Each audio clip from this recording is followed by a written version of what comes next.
Hello, everyone. I hope you are having a lovely Wednesday evening. If it is Wednesday evening where you are, it is here in North Carolina. We tape this on Wednesday nights at 9 p.m., usually every other Wednesday. Sometimes it skips a week.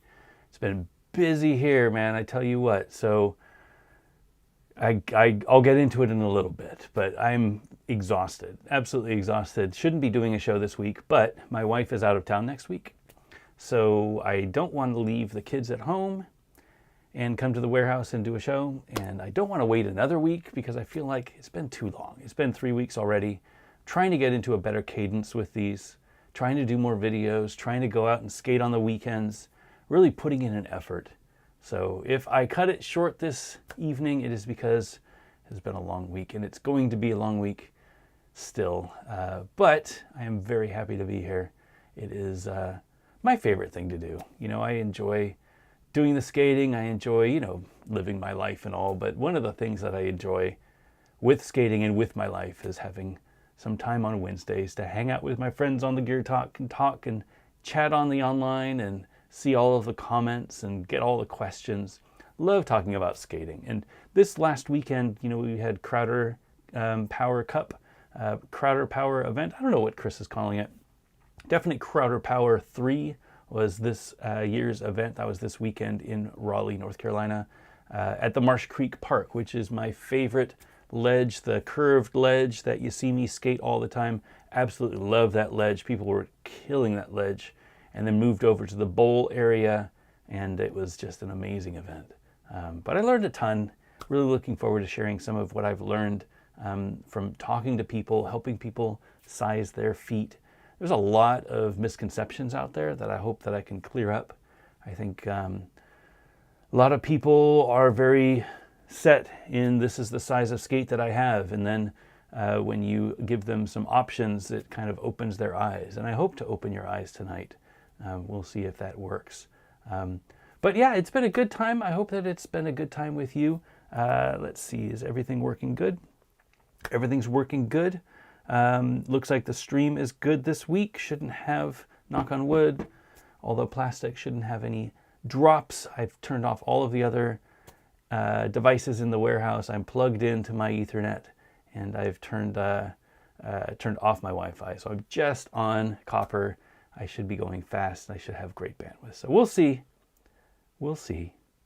But I am in a good mood. I'm excited to talk with y'all. And yeah, let's get started. Hey everyone, welcome to Gear Talk episode 128. Gear Talk is the show that I do every other week-ish, where we talk about the geekier side of rollerblading. If you know the difference between a 42, a 44, a 46, a 40, weird numbers for some of us in the US, but those are foot sizes outside of the US. That's Euro sizing. Not to be confused with UK sizing, which is just US sizing -1 for some reason. I have no idea why there's the -1, but that is why we're so confused with all of this sizing talk. None of those numbers really mean anything, but if you understand those numbers, if you're familiar with those numbers, if you looked inside your skates and you said, what's a 43 doing in the middle of my skate? Why does that even have to do with anything? Well, you've come to the right place. Gear Talk is the show where we break down the mystery of rollerblading, try to figure out what all of the parts on your skates mean, what do they do, and how to make them better. Every time you go out and skate should be a great time. We're all getting older, everybody is busy, we don't have as much free time as we used to. So when you go out and skate, I want to make sure that every time you go out and skate, your gear is dialed. So you're skating as fast as you can, you don't have any missing axles or wheels slowing you down. You don't have a sloppy skate that's flopping all over the place and you're getting blisters. You don't have a liner that's rough or it's giving you this pressure points. We're going to do everything that we can to dial in those skates so that every session you have is the best session that you can have. The only thing you can blame is yourself. You can't blame the gear. Like we do in the beginning of every episode, I always like to thank my friends at the Helmet Initiative for helping us with our helmet giveaway. Go to helmetinitiative.org. You'll find all of their information. They are a great organization that tries to get helmets on people's heads. You know, we don't wear enough helmets when we go skating. I see a lot of people just skating, and I used to do the same thing. You know, it's rollerblading, right? It's not a big deal. It's not like you're BMX biking or jumping off of a cliff or something like that. You're just going down the street rollerblading. Well, typically, the most accidents are the ones that you're not ready for, and you're going down the street like there's no big deal, and you end up tripping on a crack, you end up slipping on a branch or twig or something like that, and you just fall and you hit your head. And I mean, I've had friends end up in comas for less than what you would think, just silly skating around town. They're really great skaters, and they just ended up on the wrong side of a twig, and they end up in the ER with a brain contusion and a traumatic brain injury. And it's a horrible thing. It can really impact your life. Taking out a little bit of insurance by wearing a helmet is a really practical thing to do. We're all getting older. We probably all have responsibilities in life. It's important that you take care of your loved ones. It's important that you take care of your financial stability. If you are in the hospital because of a brain injury, it is harder to get your job done. And if you aren't getting your job done, odds are your employer isn't paying you. So we want to keep you out of the hospital. We want to keep you skating. We want to keep you healthy. We want to keep you upright. Get yourself a helmet. That is the best way to do that. It is the easiest piece of insurance you can ever purchase. Helmets usually run about $50 for a certified helmet, $50 to $60, depends on where you buy it. I understand that can be a little difficult for some people to swing, especially when, you look at your skates and you're like, I need new wheels, or you can hear your bearings a mile away and they're just crunchy and you need to get better equipment so that you can skate. I totally understand that. What I would like to do is give that person a helmet tonight. We give away one free helmet for every episode of Gear Talk. If you are out there and you are interested in getting a helmet, you don't have the means to get a helmet, but you want a helmet, go to backtoblading.com/helmet. Put a link in the chat. Backtoblading.com/helmet is where you should go if you are interested in getting a helmet. Now, most of you out there, you might have a helmet already that works okay.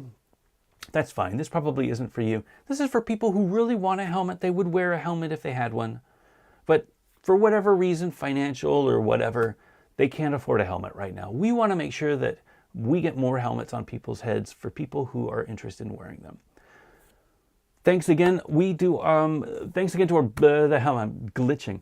Thanks again to the Helmet Initiative. We have helmets to give away, but how do we get the helmets to people? Well, we have a Patreon. The patreon.com/backtoblading is where to go to find more information about that. This is not one of those exclusive content sort of Patreons. We do post some exclusive content from time to time, but for the most part, it is just a way for us to get money so that we can support people with helmets. If you are in the US, we will mail you a helmet. It costs money to send the helmets out. If you're outside of the US, instead of trying to send you a helmet, which costs even more money to mail out, we will just send you $50 to a PayPal, to a Venmo, to however you can accept money. And you'll be able to purchase a helmet in your local skate shop. All of that money comes from our supporters on Patreon. So patreon.com/backtoblading if you'd like to contribute, help out the Helmet Initiative that we do, get people into helmets out there. And then again, thank you all so much at the helmetinitiative.org. They've been supporting us for many years. A great organization. Really couldn't do this without your support. helmetinitiative.org to learn more about that great initiative. All right, before we get started, couple housekeeping announcement. I don't really know what you would call this. This is a weird one. So over the weekend, I went to the Crowder Power event. It is our big event in Raleigh. It is hosted by my good friend Chris. He does an amazing job setting up this event. He's got a lot of help. A lot of great community organizers help him out to get this event going. What's amazing about it is it's really more like a festival than a competition. It is a beautiful park that, this weekend people just brought tents. They brought, the canopies. They brought chairs. They were just hanging out and everything. And just sitting back, relaxing, enjoying the day. And there was a skate event going on. There were places that you could skate. There were booths from the industry. So we had a lot of different industry companies that were there showing off our latest stuff. We had skates at Standard for people to try out. If they wanted to try out the skates, they could go skate. And it was a lot of fun. I had a really great time.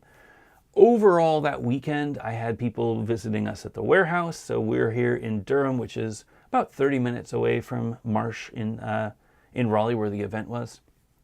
So on Sunday, it was raining, and we had a bunch of people stop by the warehouse and hang out. We have a mini ramp here, so always invite people to come by and skate if they are interested in skating a mini ramp. If it's raining outside, if it's bad or hot weather or whatever, and you want to skate, it's a really good place to skate. I would say all of this on the podcast. So I've been doing a podcast with my friend Ben for about 5 years now. We've taken a bit of a step back from doing the podcast. First of all, I've gotten really busy, with launching Standard, with my actual job. I have a real life job. My actual job being more of a commitment than it was a few years back. Family, everything. It's been very difficult for us to do a podcast on a regular basis, so we only do it on special occasions. Now, this would be a special occasion where we would sit down and talk about it. I had a lot of great experiences at this event. Unfortunately, my friend Ben had a bit of a life incident. So Ben is fine, but his son had a accident in their backyard, which required some very serious medical attention.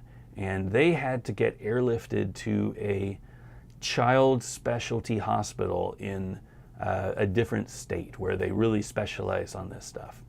It is a horrible experience, and he's been keeping me up to date on things. They are doing really well, but they have a long road ahead of them. There's some very serious damage to his son. He will be fine, but he will never live the same way that he used to. And this is a really, really tough situation that they've found themselves in. I'm sharing this because as a community, I always think it's nice when something bad happens to one of us that we do what we can to support them. They have set up a GoFundMe to help cover some of the costs. Both he and his wife are up at the hospital almost all time now. It happened a week and a half ago, and they've been up there for, since the week and a half. It is a good 2-hour drive from home. So they have not been able to go back and work. They've not been able to do their normal lives. And I donated some money because I think that it's important to help people when they need us. And this is in no way if you don't have the money to donate, please don't donate. But I wanted to give a call out in case anybody's ever listened to the podcast, or in case anybody just wants to take care of somebody who's typically in the live chat talking crap about something or asking me ridiculous questions to see if I'll ask them. I wanted to make sure that people were at least aware of it, can take a look at what's going on, and if your financial situation allows, I'm sure they would love a donation of any price. Family is so important, and I put myself in their shoes. If this had happened to me and my family, I would be devastated, and I can only imagine the situation that they're going through. I don't know if this is going to be fixed anytime soon. They're talking about potentially being at the hospital for weeks to months. And that means, personally, I won't be able to really hang out and do podcasts with my friend. And again, I say how much I love doing Gear Talk. I love doing the podcast with Ben. That was one of the things that I really missed being able to do when I got so busy. I had to shift some of my time from spending it with Ben doing a podcast and, end up just trying to sleep so that I could get up the next day and get things done at the warehouse or, anywhere else. So when people get impacted, again, I like to just put out the call. Backtoblading.com/Ben as a URL that you can go to learn a little bit more about it. Again, no pressure from my side, but I think if something happens to our community, you should know about it. If you have the means, I would really appreciate a donation to help them out. This is a really difficult time for them. Ben, I don't know if you're watching this, but we love you. We love your whole family. I hope that everything gets better. I hope that it's only positive news. It's going to be a long road, but we have faith that everything is going to work out. You're in good hands. You've done amazing as parents. I'm thrilled to hear that, things are stable out there and that he's going to get better. So anyway, just wanted to share with the community. I hope that that's okay. But I know that he would be in the chat if he were able to. So again, hope everybody out there is doing well. Hug your kids. If you have kids, hug your spouse or your partner if you have a spouse or partner, because life is precious and it's very important that we do what we can to take care of each other. It's been a very emotional week as a result, but I do hope that everything gets better and that he's in a much better mental state soon, so that we can talk about it and just learn from his experience. But anyway, hope everything is going good up there. Again, thanks for listening. Not the normal Gear Talk fare. This isn't going to help you skate any faster or jump any higher, but maybe it'll make you feel a little bit better about taking care of your community. Because ultimately, the most important thing about blading is being able to hang out with other people who are like-minded, can talk the same language. You can tell them about bearing issues and they'll be able to help you out, or maybe they have bearings in your car that they can offer to you. It's a really amazing community. We take care of each other. All right. With that, a slight change in pace. Maybe we'll get into a little bit of rollerblading talk. So before we get started on our main topic, I always like to talk about my current setup. And I actually have a current setup. It's a miracle. I'm out skating again. If you saw the last episode that I posted of my Back to Blading videos, vlog, I don't know what the hell you would call it, when I go out and skate and I post a video on the channel. I was able to get out and skate. So last weekend I went out, not this last weekend, but the weekend before. I got motivated. I said, you know what? I'm going to be out in Marsh Creek. I'm going to be seeing everybody skate before I go and skate. See them skate. I would love to skate myself.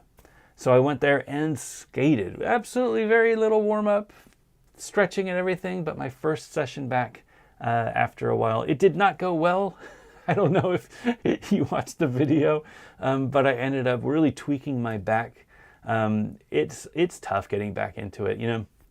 I think it was easier when we were younger. I'm 47 now, so every time I fall, it hurts.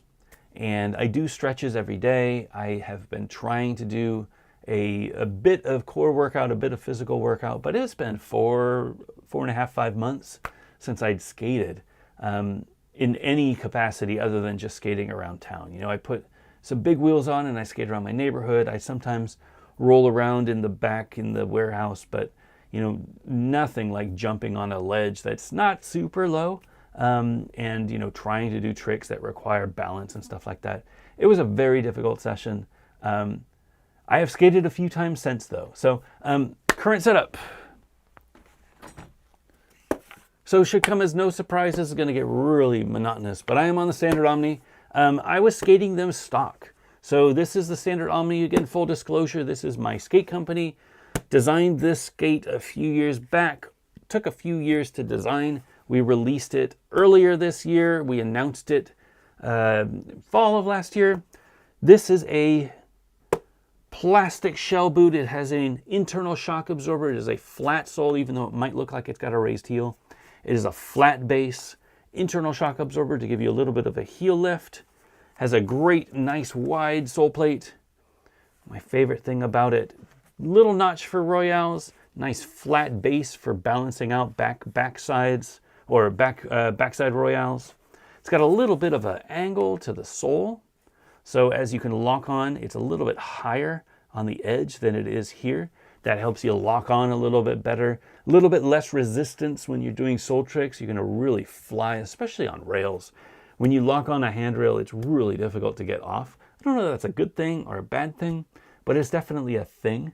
Better to lock on and stay solid than lock on and slip off. That's what my dad always used to say. He never said that, but that's what I always said.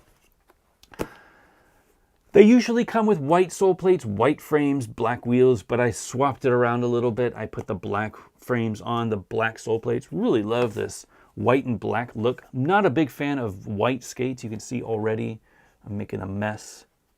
Not a crazy mess, but I'm already making a mess. Little falling area. This is my right foot, so this is where I missed soul tricks. And I missed a lot, unfortunately.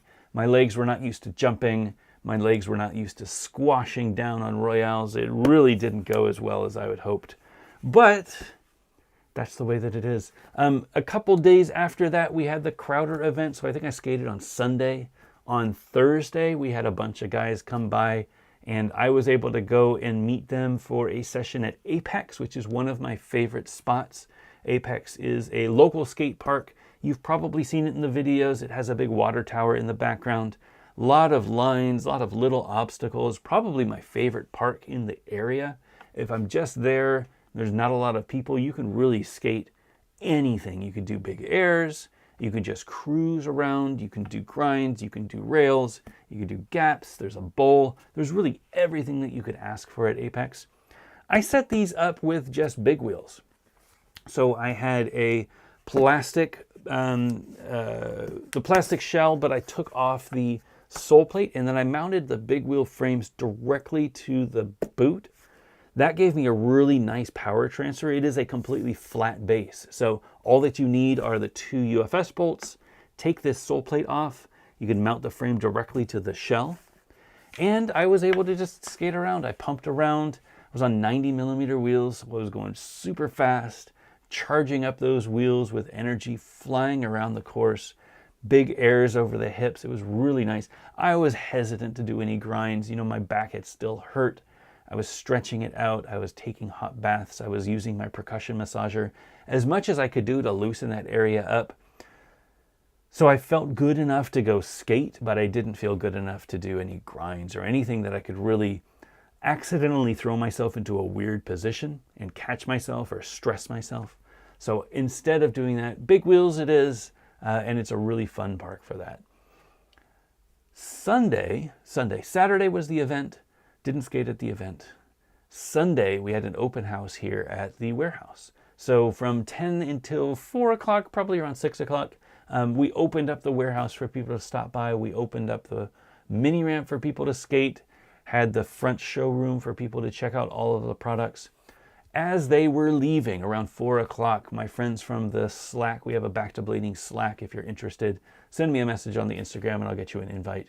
But we have a Back to Blading Slack where we just talk about rollerblading all day, pretend we're working, that sort of thing. We had about a dozen of the Slack members come out for the Crowder Power event. And they've been coming out every year. It's been an amazing tradition. And I always throw a nice little party on Friday night for my Slack friends. We bring food in, and it's just a few of us hanging out, having a few drinks, skating the mini ramp, just having a good old time. That whole crew, because it was raining on Sunday, came back on Sunday at the time that we were closing up shop, and we actually skated for a little bit. So I put down the box, was able to skate a little bit in there, felt really good. My trick to skating better when you get older is skate more consistently. If you're just skating once a month, it's going to be really difficult to avoid injury. If you're skating every week, your body starts loosening up, and keeps getting looser and looser and looser. And that is why I was able to skate so much when I was doing the weekly videos, and then I was also doing a live stream throughout the week. You don't have to necessarily skate aggressive, but you have to do some sort of physical activity. Some form of skating would be great. Get your body moving, get your core active, get your legs stretching, get your knees stretching, your hips opening. Those are the most important things to keep yourself in skating shape, and those are the things that I neglected. So for 4 months, I didn't do anything really like that except for individual hits. Now I am planning on skating. I'm hoping to skate again this weekend, and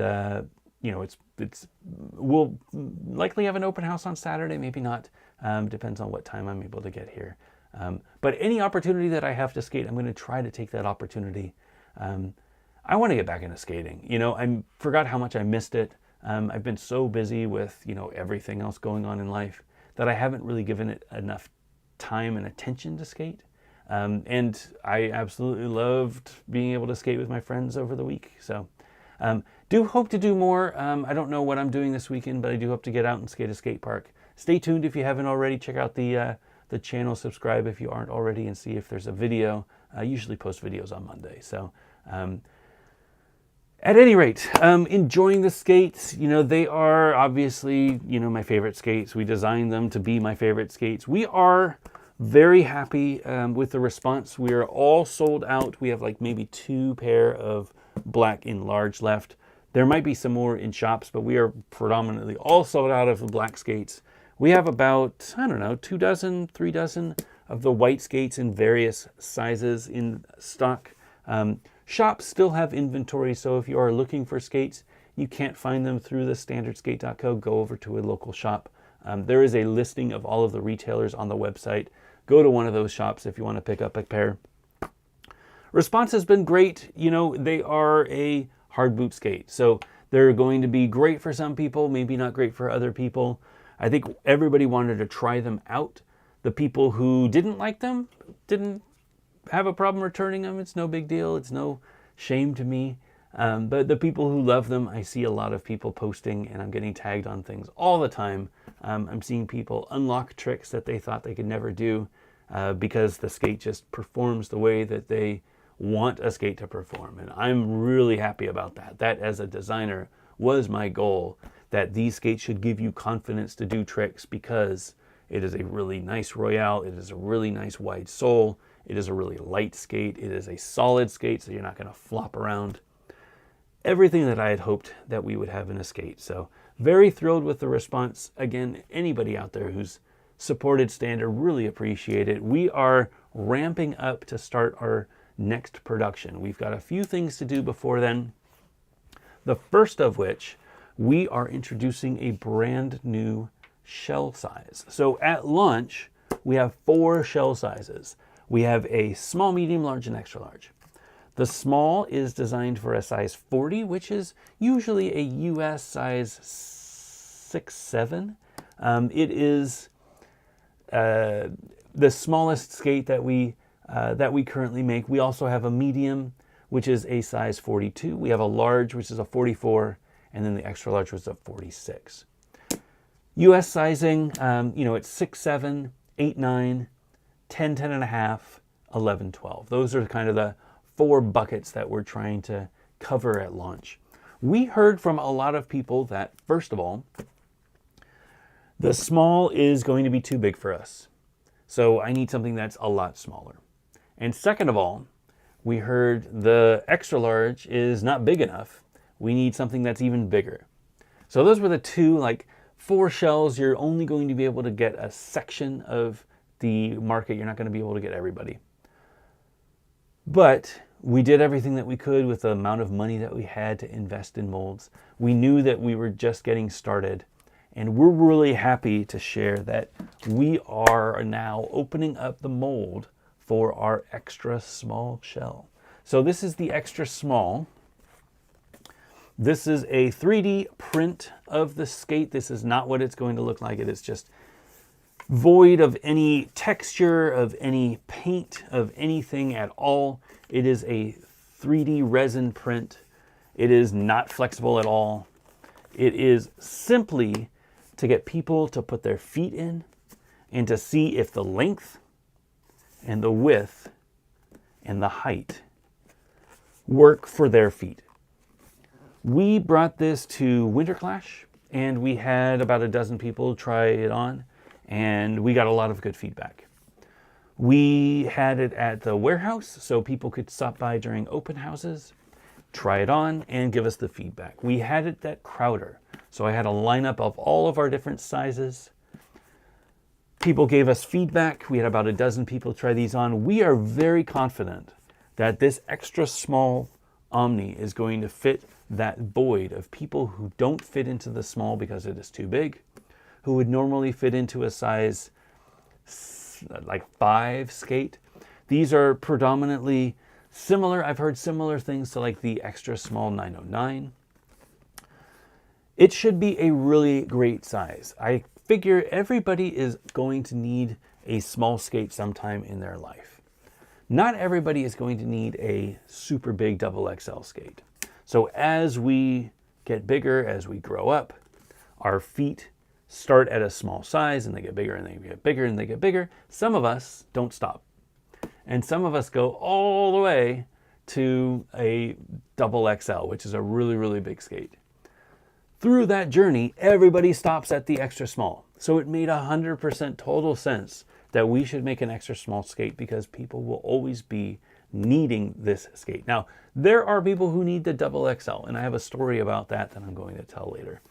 But we're really happy to have this extra small. Dates, we'll probably launch this at the end of summer. So it takes about 60 days for a mold to get made, and then we're going to give it about a month of testing. So that puts us about 3 months from now. It is the beginning of May, end of April, beginning of May.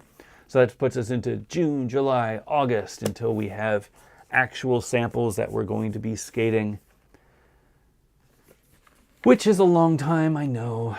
But we will start production as soon as we are ready, and we will have these available in a variety of colors. This will be our second drop. We will have all of our skates available at that time. So if you're holding off on buying an Omni thinking, oh, the next version is going to be out, it's going to be a little while until we have our next version. We are not ramped up yet. This was our first production. We're still learning a lot. We're still adding to it. We're adding shells. We're making tweaks to the shell, the existing shells, so that they fit people a little bit better. We had some ankle issues. We had some pressure points. We're trying to do everything we can to alleviate that with our next production. All of those things take time. So if you're waiting to buy a pair of Omni, I get it. Feel free to wait if you don't think that it's going to fit you. But don't wait because you think that the next skates are just going to be around the corner. You're going to miss the entire summer of skating.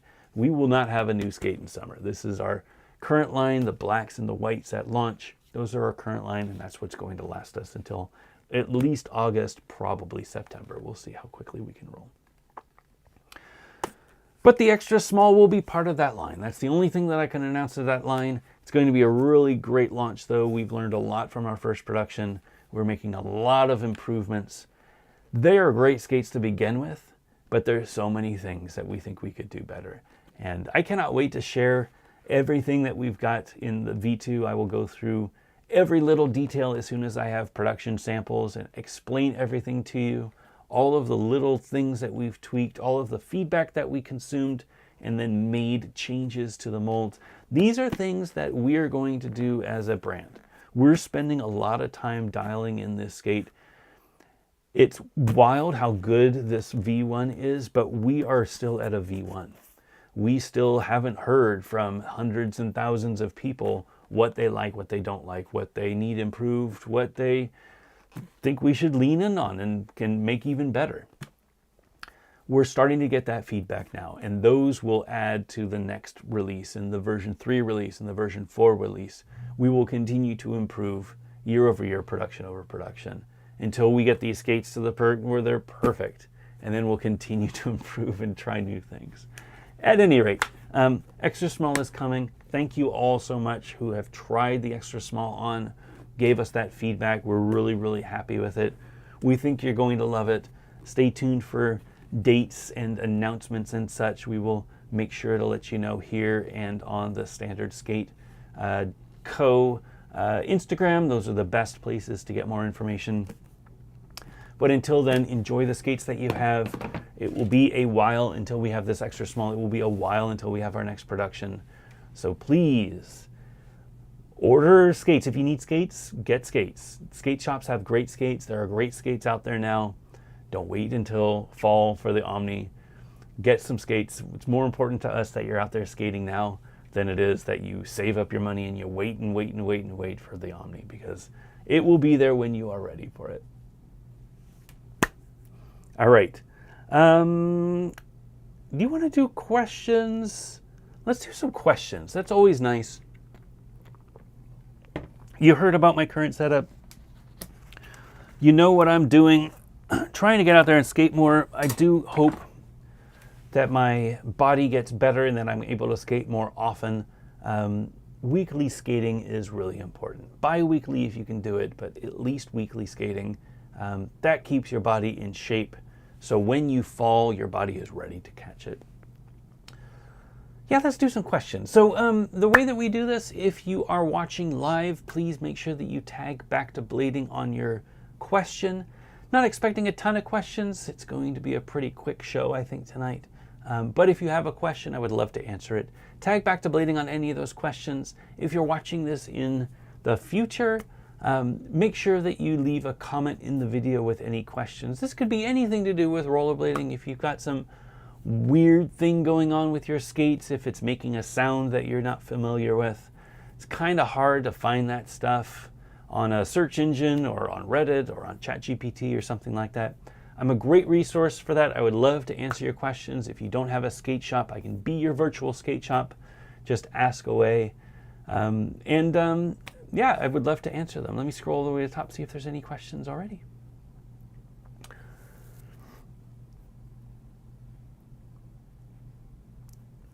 All right. First question, Jordan skates. What do you think of Monterey skating Omni soles on AG15s? Well, so first of all, the AG15 is the Icon skate. It is very similar to the, I cannot turn around, I'm not an owl. It is very similar to the Gods FM. This is the FM3, I think they're on the FM4 now. It is I think the AG15 is the plastic boot. It is a plastic shell on the inside with a leather material on the outside. Very minimal shell on the inside though. So it is a integrated liner. It is a kind of like a shoe with a skate shell on the inside. Really cool concept. Absolutely love this idea. You typically see them with carbon skates. So if you had a carbon skate, very similar design. This has the carbon in the back. This is the Faction Tactical V1. You can see the carbon in the back and a little carbon peeking out here. This shell area is carbon. And then this area is a soft, you can see it squishing around the lacing. Soft, almost like a shoe, lacing area and area around it.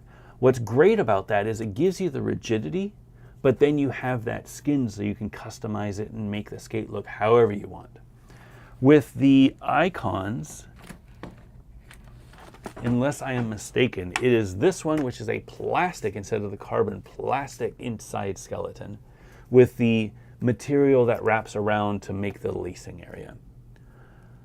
I think that, first of all, I think that skin skates like that, oh my God, I shouldn't put this right behind me. Skin skates like that, not a skinned Majestic 12 like the Domestic Punk or like the old Volos. I don't think those are really good. But these are actually functional. So you've got a skin that is super close to the skeleton, to the shell, and then you've got the nice flexible lacing area. Absolutely love that concept. Getting yourself a nice lacing to tie tight, kind of like how you tie your shoelaces tight on your athletic shoes. That is a really great feeling. I love that feeling. It is hard to replicate with a plastic shell. So I think that is the shell that they are using. I don't know if it's a carbon or if it's a plastic, but that is their shell. Now the catch is that it is a leathery material and they need a sole plate that goes underneath. You can see, why don't I take this one because it's easier to get off. I'll take the Faction again. It's actually a really good illustration because you can see the Faction boot and then the sole plate underneath is the gray area. This mounts underneath using a bunch of bolts, and then the frame mounts to the boot using UFS. Very similar concept to the FM3, the Gods FM3. Very similar concept to the Icon AG15. In those cases, instead of using multiple bolts though, they just use the UFS. So they use the UFS bolt, they put the sole plate on the shoe, on the boot itself. The sole plate is the plastic part. And then they put a frame. They put a frame and they mount the frame on using the UFS bolts. And the UFS bolts attach to the boot and sandwich the sole plate between them. I don't have a sole plate hanging out, I don't think. But you can see what I mean. I do. I have this. Here, this is a good example. This one's off. This one has bolts though. So this is the USD Carbon, which is the parent company of the Icon boot, you can see what I'm talking about exactly. So this is the boot. This is the sole plate. Sole plate goes on here. Frame goes on here. And then the bolts, boop, boop, boop, go on there. And the bolts then fasten through the frame, through the sole plate, sandwiching the sole plate into the boot, and they keep it right in there.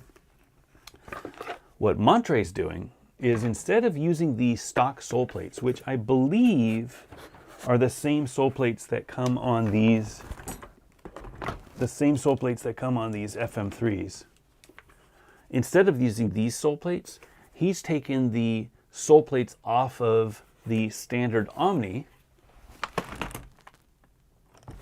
He's got white ones. So I have white. I think I have white. I don't have any whites over here. I think he has a white sole plate, but you can see the sole plate. So this is the sole plate of the standard Omni. Because this is a flat sole, you can take this sole plate off and put it on any boot that you want. I don't have any tools. I do have tools.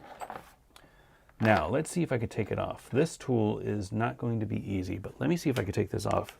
I usually crank my bolts down. I got one off. All right. If I can get the other one off, I will show you what I mean.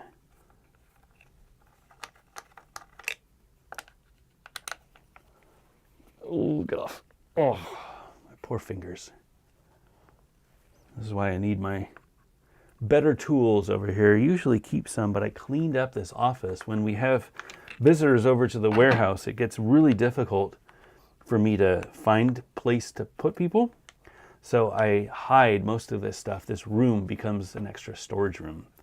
And that is the only way that I can clean up the front area and make the mini ramp skatable. I just have too much stuff. What I need to do is get another storage unit. There is a storage unit next to ours. We already have a storage unit, but it's got skates and product in it. There is a storage unit opening up next to ours that I will be moving into, in addition to the storage unit that I have, because when the next production comes in, there will be more skates than there were this time, because we sold out in 3 weeks, which means that there's more demand. So I need to make sure that I've got skates that last me a little bit longer. And I need a place to put them. Otherwise, I won't be able to skate the mini ramp. And for me, having the luxury of a mini ramp is really nice if you can skate the mini ramp. All right, sole plate. Sole plate comes off. This is a flat sole. So it's just like these USD carbons in design. It's a completely flat base with 2 bolts for UFS. Completely flat base, 2 bolts for UFS. Difference is this has additional bolts on the sides that allow for the sole plate to mount. Instead, these mount using just the UFS bolts, and they sandwich that sole plate in. What you could do, did I take the right side?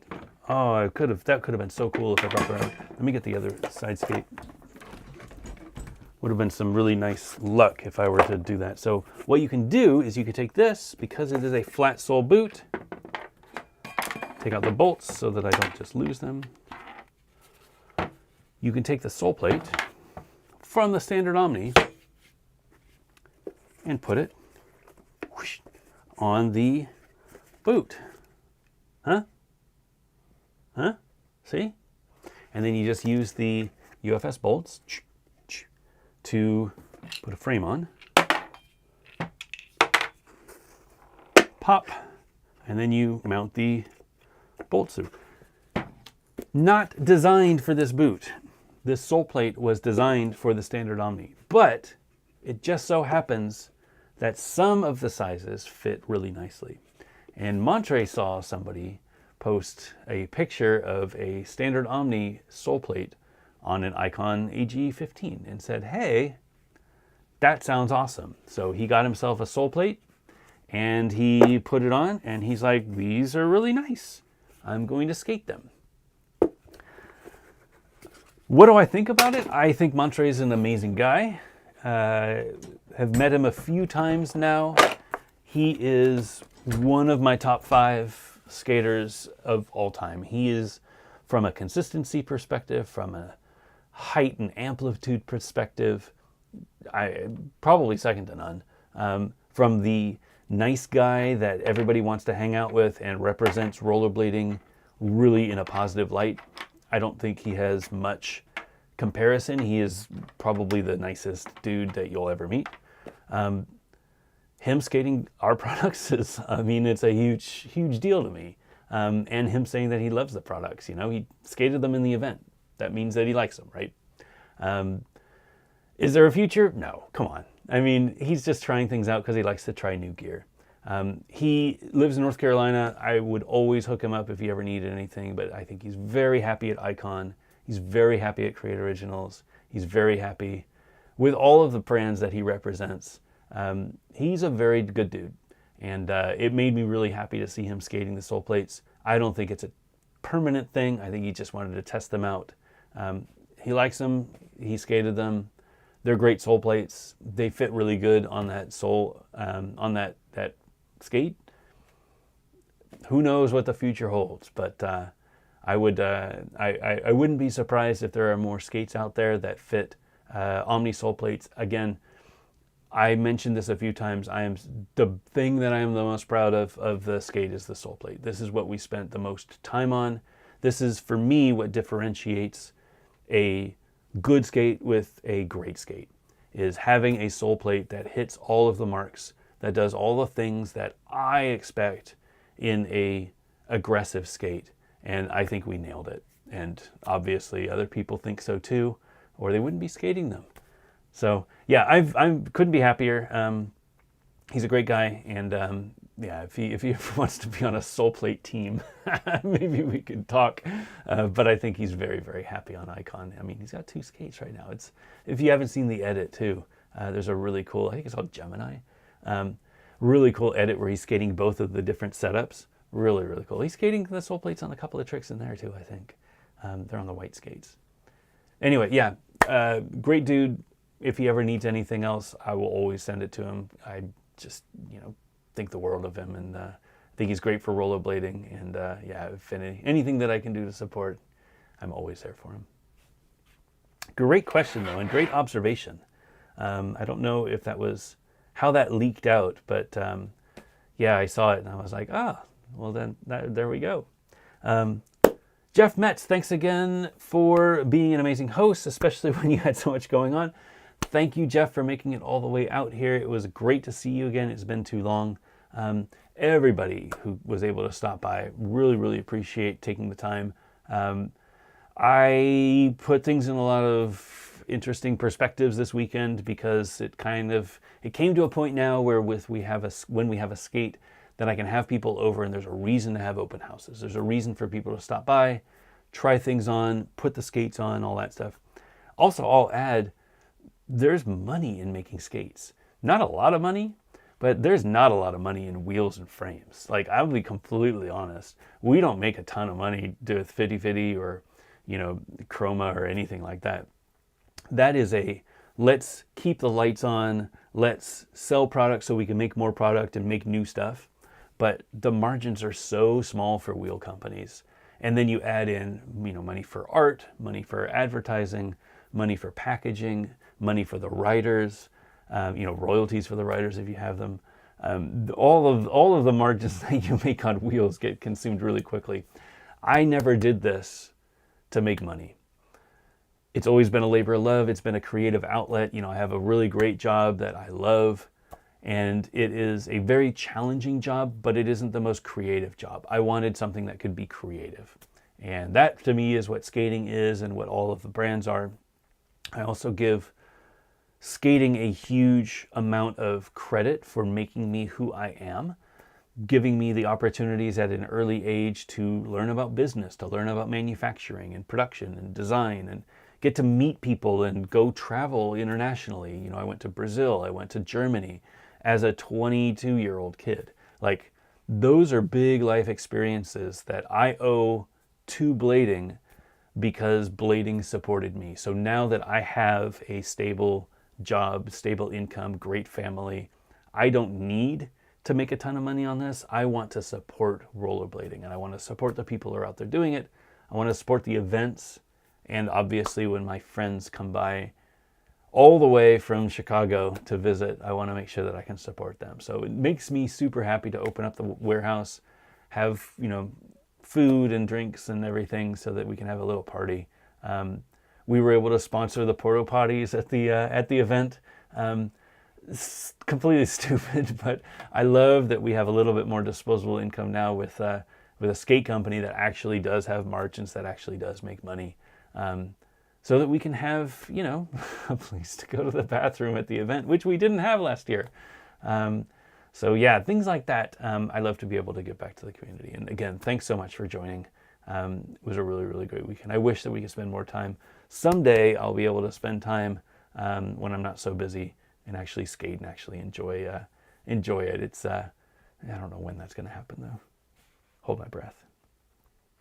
Sean Michelson, I'm sure you won't say what colors. Element of surprise. I get it.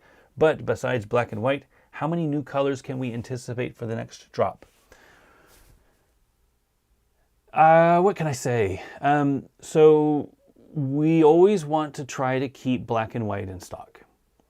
That is, for me, as a skater, the safest colors, and as a consumer, the colors that I gravitate most to.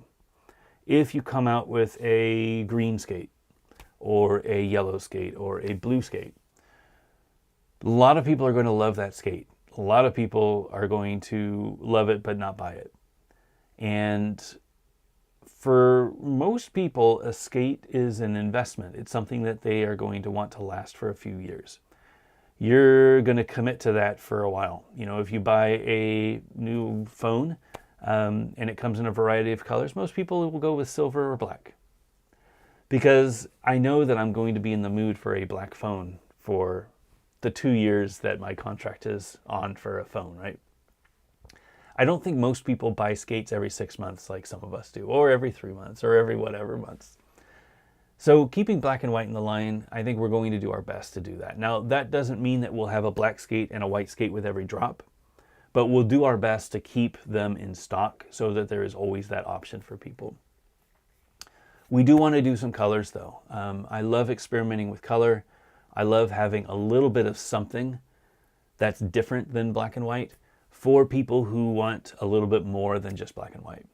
Additionally, I want to take care of our team. We have a really great organizational structure for Standard.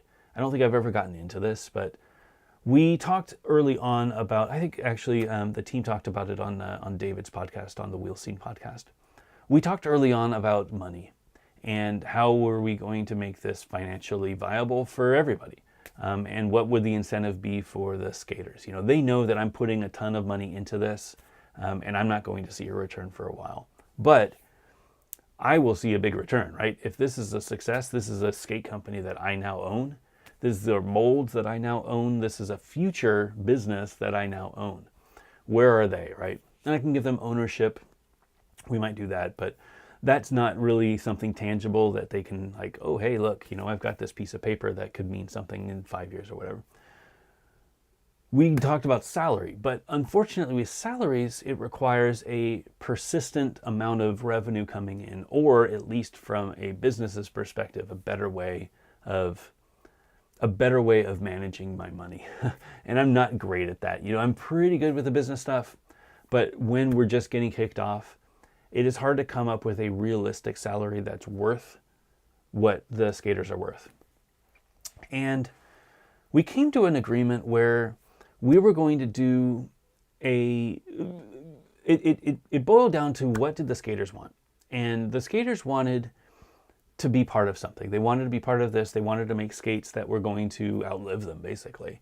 I think the ability to be part of developing a skate is every skater's dream. I know it was mine. And being able to give them that and have them really design the skate around what they like. 3D models, adjusting the fit of the skate so that it's a little bit longer, a little bit wider, etc. That isn't something that most people have the ability to do, but we were able to do that because our team is amazing.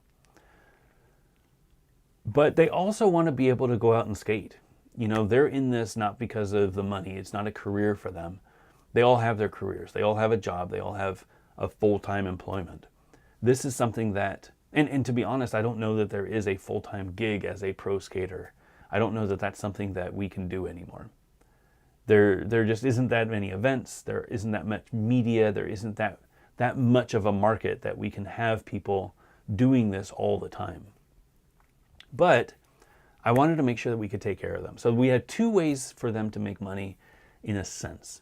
The first is with travel. So they love going out and skating with their friends. And that means going to events, that means going to competitions, that means going on tour. We have an agreement that I basically take care of all of that. So if they wanted to go somewhere, we have a budget that we put aside and they're able to go wherever they want. And we obviously, within reason, but they're adults, so they know that there's a limit to things. We have monthly to bi-monthly events that we're planning on sending them out to. And it's a long weekend that they can go fly and visit their friends and go skate for a weekend. We get some clips, we get, an edit, we put together an edit so that everybody can see it. That to me is a great expense. And I feel like if the converse of that is maybe I give them $50 a month as a salary or $100 a month as a salary, that isn't going to go as far. Like, you're not going to remember that $100. What you will remember is the trip that you took to Nashville and the trip that you took to Columbus, or the trip that you took down to Raleigh, and the clips that you got and the friends that you made and the spots that you skated. Like, end of the day, we're skaters. We want to do those things. We want to experience this thing. We're into it for the skating. So that is one way to do it. Whenever they travel for skating, I take care of it. So they keep the receipts. They send me the receipts. I compensate everything. Take care of their flights. Take care of their hotels. Take care of the rental car. That is a business expense for me. That is marketing. That is making sure that they are out there representing the brand. And to me, that's I can totally justify that. The second way that we're going to make money is with signature skates. So I love that model because it is a direct one-to-one. This skate has your name on it. It represents you. When you sell it, you should get a cut. And we will have a signature skate with each drop. That is something that will take some time. It's not going to be like every skater's going to get a new skate for every drop, because that's going to be a really difficult thing to do. But every skater will get a skate, and there will be a drop for the next year and a half, 2 years, and we will have signature skates available. Those will be designed by the skaters, and they will get a great royalty for every skate that's sold. No explanations of colors or timing or who's getting first or who's getting last or when they're dropping or anything like that. But that is something that I feel very strongly about. I want these skaters to get something that they can put on their wall, that they can send to their parents, that they can see at the skate park. And like, I can only imagine, like I had the crazy feeling of seeing people this weekend that I didn't know skating the Omni and not knowing who I was. And that is an amazing feeling. They're just out there skating the skates because they love them. And they don't know me. I don't know them, but they found the skates, they got the skates, and they love the skates. That is wild. Imagine the skates that the person loves are your skates. Not just the skates that you designed, but the skates that you were part of designing, and they were your signature skate. Like, these are the colorway that you designed. You are like, this is your skate. That's got to be a crazy feeling. And I want every person on the team to have that feeling. I want people to see people skating their skates and just say, oh my God, like it's just got to be, it's got to be the most amazing feeling. As a skater, as a pro skater, whatever pro means nowadays, that is the pinnacle in my eyes, is having a signature product and then seeing somebody that you don't know skating that signature product because they love it. That's just got to be the best feeling. So those are the two things, revenue streams that we're going to have for the team, at least for now. We might be able to do salaries in the future when we get some money back, but I still owe a ton of money on the molds. So it's going to be a while until we have a good amount of revenue. But we will have a drop probably end of summer, maybe beginning of fall. It really depends on how quickly the extra small gets done. And we hope to do 2 drops a year. I think that's our goal. No information on colors, but know that we're going to try to make the lines cohesive so that they will mix and match and they'll look good together. So you'll be able to, I love seeing people swap sole plates and make their own configurations. We're going to make sure that you are able to do that with every skate that comes out for every drop. So that will be a bit of a challenge, but it's important to us that you can customize your setup and make your skates your own. Hope that answered your question. A bit long-winded, kind of all over the place tonight, but I think that's a good overview of our future strategy. 2 drops a year is probably where we'll be at, because I think most people buy skates once a year. If they aren't feeling that first drop, then maybe they'll get the second drop, you know. I think the timing works out pretty well.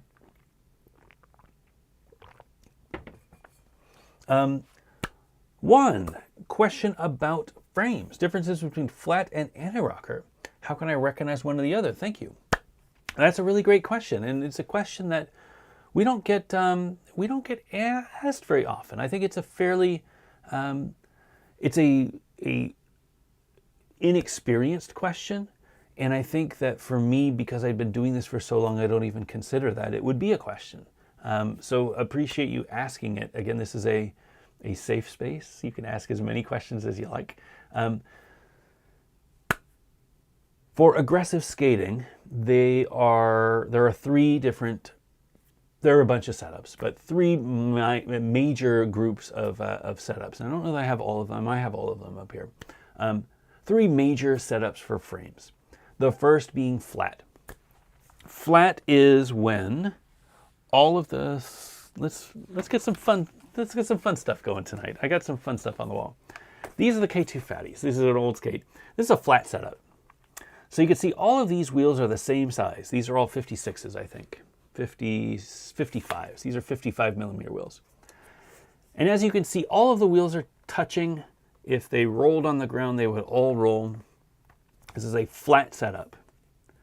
This is a traditional rollerblade. So if you got some old skates, like these TRS, this is what a inline skate looks like, a rollerblade looks like. And you can see these wheels are all the same size. They all touch at the same point. And they're just so that you can skate. This is what skating is. And this is the way that it was for a very long time. So the beginning of aggressive skating, they used those skates, those TRS. And they were primarily jumping gaps. They were primarily riding down stairs. They were doing wall rides. They were skating ramps, doing launches and things like that.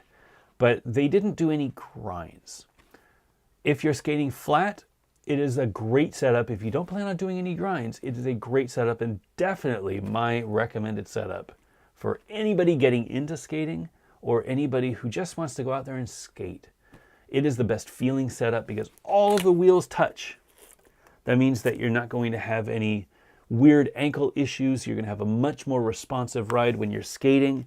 When you turn, it's much easier to turn, much easier to adjust the direction that you're going. When you're doing airs, when you land on a gap or a little stair set that you jump, you're going to have 4 wheels that will cushion you, so it's going to be a much more enjoyable ride. This is by far the best setup for all-around skating. I actually prefer skating flat for most situations. Frame technology has come a long way, and it allows you to do most of your grinds now while skating a flat setup. But if you're just getting started out and you're a little worried about getting wheel bite, which is when you jump on a rail or jump on a ledge and the wheels touch the ledge, and it can stop you kind of like a brake and throw you. You could fall down because you get wheel bite and you stick on the ledge because of the wheel. That is where an anti-rocker setup comes in. So an anti-rocker setup, let's find a good anti-rocker setup. This is a good anti-rocker setup. This is probably my favorite anti-rocker frame. An anti-rocker setup is the same foundational frame. You've got the wheels on the outside, but the middle wheels are smaller. These are called anti-rocker wheels. So if you were skating, you can see with my arm, they do not touch on the inside. These are really hard wheels. Because they never touch, you can make them out of a really hard material. That means that they will slide over things instead of biting on things. These wheels are designed for grip. So when you're doing turns, they will hold and they will grip. These wheels are designed to slide. So when you're jumping on a ledge or you're on a mini ramp and you're grinding on the coping, these wheels will slide. So they're so hard that they're not going to grip. And that doesn't matter because they never touch the ground. These are the only wheels that touch the ground.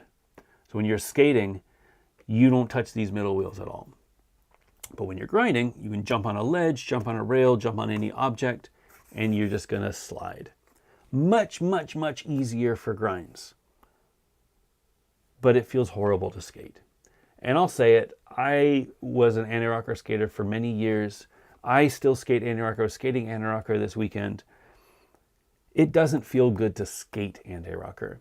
It feels great grinding anti-rocker. There's a lot of grinds that I can only do when I'm skating anti-rocker because I love having this really hard material on the inside, hard wheels, a big groove. You can jump on bigger ledges, really get down low and grind and slide. And it's a really great feeling, but it's not fun to skate. For skating, all-around skating, a flat setup is the way to go. If all that you want to do is grind, you could do a flat setup, but a lot of people prefer an anti-rocker setup because that way they don't have to worry about wheel bite. They can just jump on anything. They can grind anything. It's a lot easier to do. A lot of people prefer it, even if it's easier. Great skaters, they could skate flat. They prefer anti-rocker because it's just so much more predictable. The final setup, I said there were three. The final setup is called freestyle. This is something that you don't see very often, but in the early 2000s, they designed frames that were designed just for skating aggressive. You could not skate them anti-rocker. You could not skate them flat. All they had was a big groove on the inside. I actually have one here. This is a Shadow. This is called the Mook frame. And you can see this frame is just two wheels. You can see these are little mounting holes for getting to the bolts. All it is wheels on the outside and a big grind area on the inside. So if all you were doing was grinds, this could be a really good option. Jump on anything you want, grind anything you want. You have the biggest groove possible. It's as big as the palm of my hand, big as the outreached fingers of my hand. Why didn't this get more successful? First of all, it looks silly. I'm just going to say it. I think this was an aesthetic. Some people liked it. Some people still like it. Some people still love it. I think it looked kind of silly. Second thing is, it's really a big groove and it doesn't lock as well. It's a much sloppier grind. It's really hard when you're grinding and you have a nice tight groove and you jump on a rail, you jump on a ledge, you can really lock on and pose for a while and grind that whole stretch of ledge. It's a lot more difficult to do with a freestyle because you've got this huge groove you kind of slide around on here. There are a few freestyle frames still available out there. I don't recommend them. I think if you were trying to get something similar to this, just skate anti-rocker. It is a much better lock. It's just as forgiving as this, but you're going to feel much better when you're skating. You're going to get better style. You're going to get better habits. This is a good idea and a fairly good implementation, but it's something that is not necessary now. There's so many better ways that we can create a grinding setup than having to go full freestyle. Those are the three setups that you need to worry about. If you are asking that question, I would probably recommend doing a flat setup to start with. Get yourself some USD Aeons. They are a flat setup out of the box with a really nice wide split. So this is a USD Aeon. It is a flat setup, but you can see the size of this split in the middle is huge.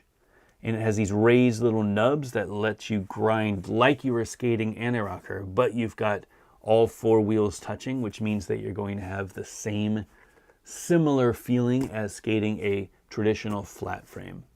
This is a really good skate for just getting started. A lot of room for error to dial in your skating. And then when you get better at it and more comfortable with skating, you can get yourself a more dedicated flat frame, or you can get yourself an anti-rocker frame with anti-rocker wheels and go and experiment. There's dozens of frame options out there. So it's a really great time to play around and feel out what you like the best. Great question though, and appreciate you watching. I don't know how you found this. We don't get a lot of people who are fairly new to the game, so I hope that you enjoy it. If you run into any other questions, always feel free to leave a comment in any of the videos. I'm always here to answer questions. Able to tune in. The chat is really great at answering questions too. There's some really knowledgeable people that hang out in the chat during these Gear Talk shows. Feel free to ask all the questions. They are super, super helpful. Thanks for skating. I hope you enjoy it and I hope you stick around. It's again, it's an amazing hobby, amazing lifestyle. I hope that you enjoy it as much as we do. Corey English, great to see you, Corey. Thank you for tuning in. Weekends with the boys are better than a paycheck. Yes, I think you can have both. I think it's difficult to do without a steady job, but that's kind of one of the requirements to, at least for me being on the team, is you've got to make sure that you have your house in order. You know, you need to have a job. You need to be able to supply yourself with rent, with keeping your cell phone on. This is not going to be a career for anybody. And I think the sooner that we can get to grips with that, the better. I love that I can sponsor people. I love getting them product. I love being able to send them places, but it's going to be a long time before I'm able to do a monthly salary or a bi-weekly salary for skaters. I just don't think the industry is ever going to be at the point where we can justify that. I mean, it's hard enough, me looking at it as a company owner of 4 brands, it's hard enough to me to look at the bottom line and say, I could afford to pay myself a living wage. That's how difficult the industry is. And we're fairly successful, and I'm pretty good at the business side. It's just not that big. And someday it might be, but for a skater, for a pro skater to have that level of value, it's going to take some time. So yeah, being able to send them around and hang out and, you know, not have to worry about, you know, money when you're on travel, that's a huge benefit. You might be shocked, but a lot of teams aren't able to do that, and I'm really, you know, proud that we're able to. I know that you are joking, but yes, it is very important to me. Eric Lopez, will you be having Jeremy Bytall do work for Standard, possibly Pro Models? Jeremy is a great friend. We've talked about doing some work. Stefan has been our art director since the beginning of Standard. His aesthetic is very tied with the brand. That doesn't mean that we will never do anything with Jeremy, especially, like you said, Pro Models. I think there's a lot of room for experimentation there. We don't have any plans yet, but I have him on my speed dial, so I can always reach out. And we chat, I don't know, every month or so. Just check in. I like to keep the people who do good work as close as I can, because when I need more good work, I know how to get a hold of them. Rygar, I ran the camera for the Intuition Invitational. Becky Sotelo and Chad Tannehill looked at home on the Omnis. It was a blast. Thank you for putting in the work to do the camera there. I watched some of that event. It looked like it was a lot of fun. I actually spoke with Becky this weekend. She came out to the Crowder event and had a blast. And she said that she had a really great time at the Intuition event. So I hope that you can continue doing them. I hope you do it again next year. It's only going to get better. So again, thanks for doing your time and helping them out. Clark Kirkman, please share a complete list of everyone you send free skates to. Full disclosure, you won't. I don't think we send that many free skates, to be honest. Anybody who's on the balance team, any Fitty Fitty riders, Chroma riders, mushroom blading riders, compass riders who want to try out the skates, they are family. If they want a pair of skates, I would love to send them a pair of skates. Don't know that we've sent any skates. There's a couple, I guess. Yeah, I guess you're right. There's a couple that we've sent free skates to. In that though, we are keeping the team fairly small. We've got Yandy, we've got Brian, we've got Stefan. Those are our three that we are focusing on. They are great. They've been with us since, the beginning. And I want to make sure that they are known for the brand and the brand is known for them. Very important for me to have that clarity. But thank you for showing up. And great question. All right, I think we're good with questions. So let's talk a little bit about sizing.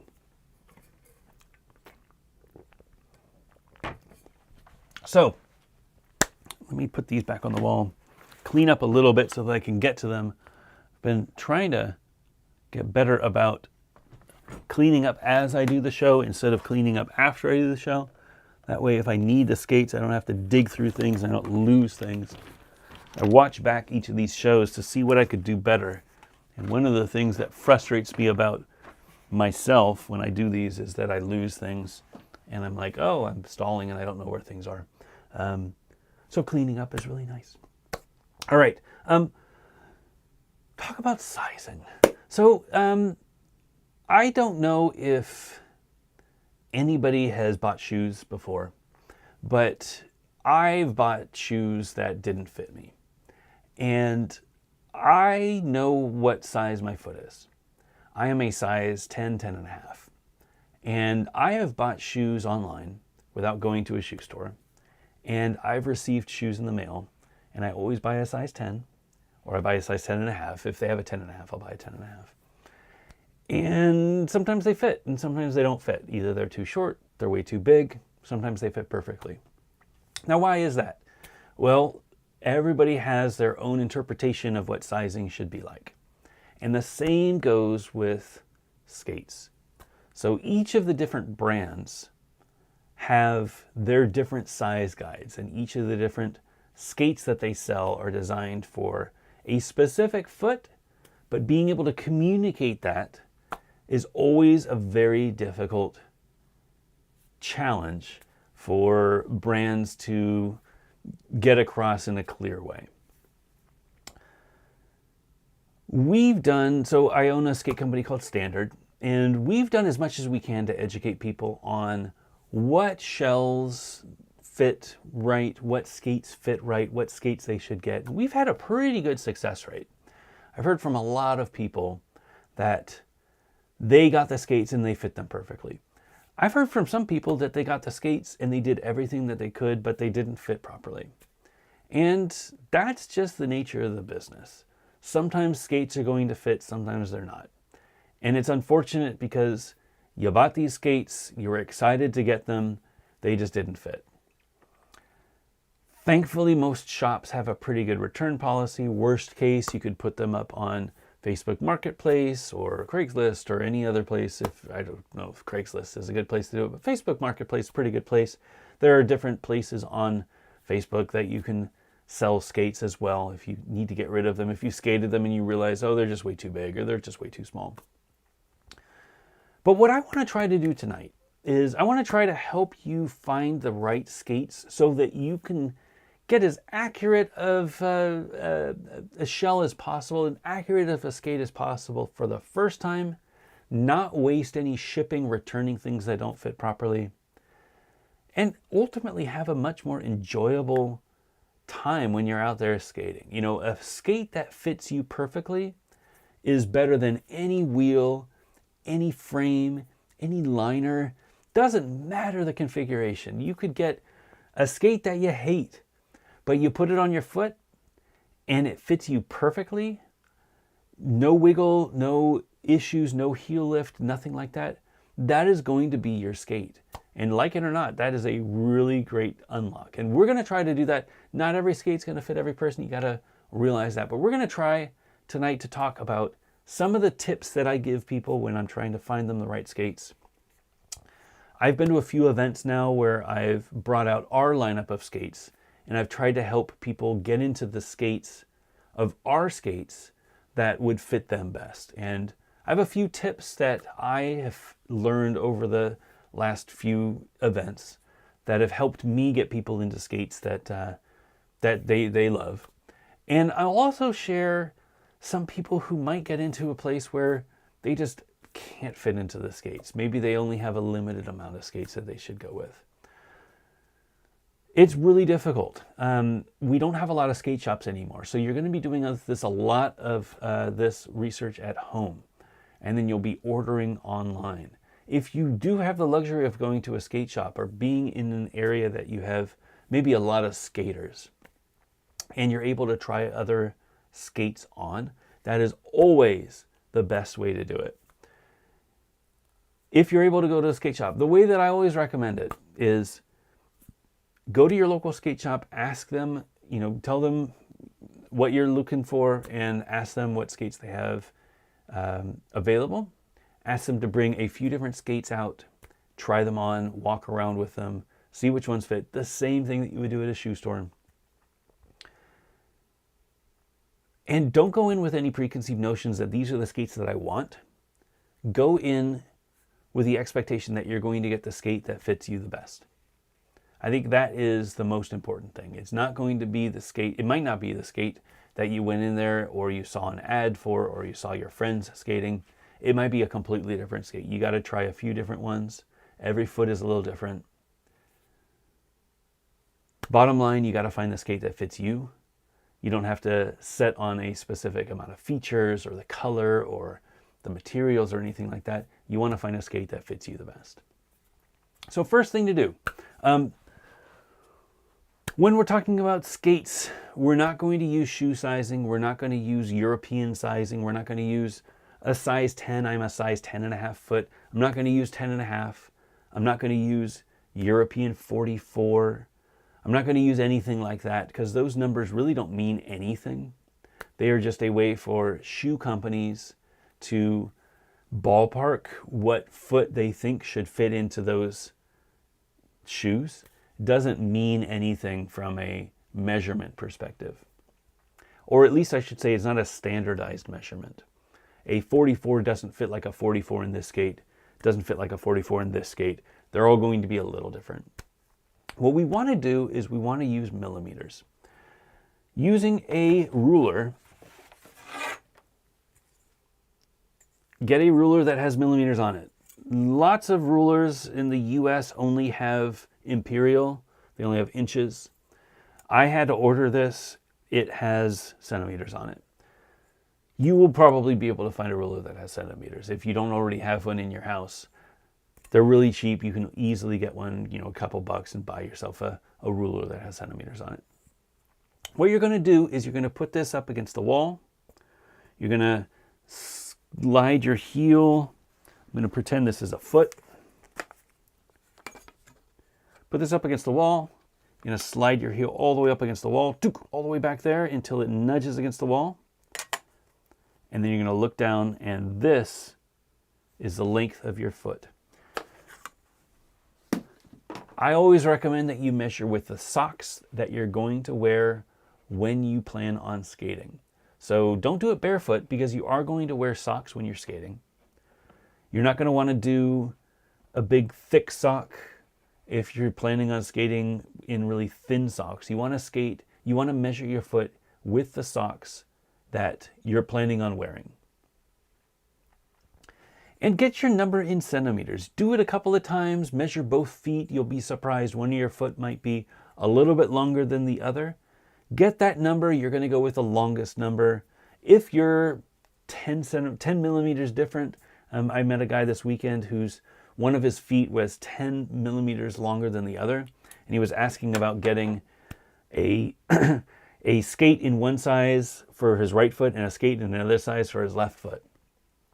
And that is definitely not normal, but it is probably something that that person had to deal with for most of their life. You might not know that if you just bought, normal shoes just based on your, shoe size, your American shoe size, without knowing exactly how long your foot is. Another way to measure your foot, we use this at the shop. I have one of these little slidey scales. I think this was like $20 or something like that. Same idea. You put your heel here, you slide your heel all the way back, and then you slide this up. And wherever it stops, is where your foot is. Again, use socks. You want to make sure that you're wearing socks when you do this. The socks that you're going to skate in, don't wear really thick ones. Get that number. That will be your special number that you use whenever you're looking for skates. In skiing and in Japan, they call that mondo. Actually, I don't really call it mondo in Japan, but they use that measurement in centimeters a lot in Japan. So when you're looking at sizing, use that measurement for your length. Don't go by the shoe size. Don't go by, 44 or 10.5. Go by, for me, 28.5 centimeters. That is the number that you need.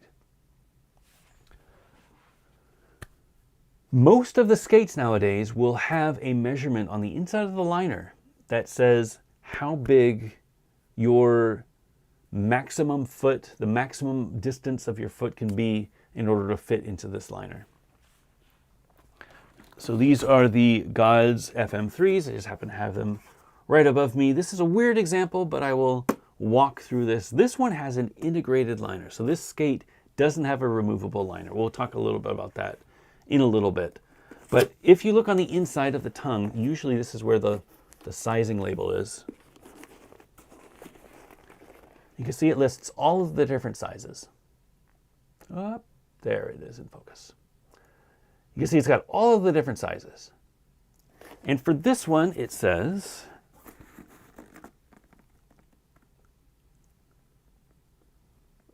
Mondo 28.4, EU 44, UK 9.5, US 10.5.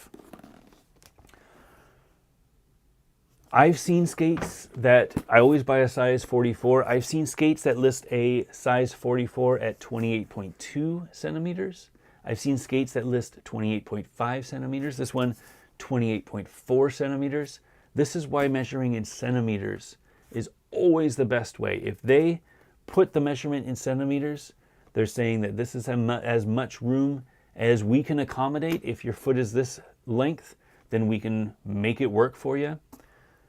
If they say 44, if they say 10, you don't know what you're getting yourself into. Always look for centimeters whenever you're trying to buy skates, sizing on skates.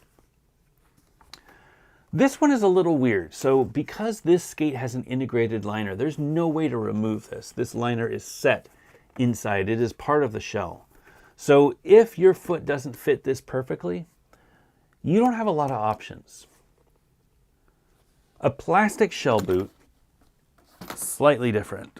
Oh, let's see. Let's take this for example. So this is a USD Sway. It is a very,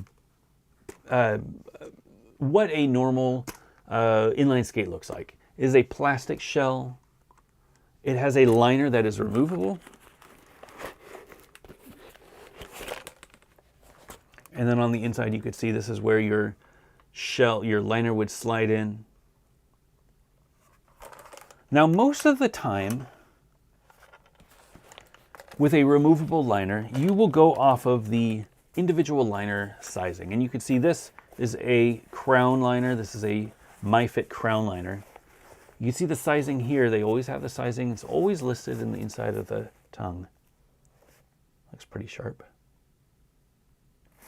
We can see this sizing is 27.5, 28.2 Mondo. So you'll see the term Mondo and centimeters listed in the same context. Mondo just means millimeters, I think. It's always in millimeters. Or they'll have centimeters, 28.5, or they'll have 282. See, in this case, 282, like I said, the other one was 28.4, but it's still the same size 44 skate. It's still the same 10.5. So this is a few millimeters shorter, but it says that it's still a size 10. Which one is correct? Well, the Mondo is correct. The centimeters are correct. That's the number that you want to go after. If you know that your foot is 28.5 centimeters, and this is 28.2 centimeters, you know you're getting yourself into a bit of a tight situation. You might need a liner that's a little bit bigger.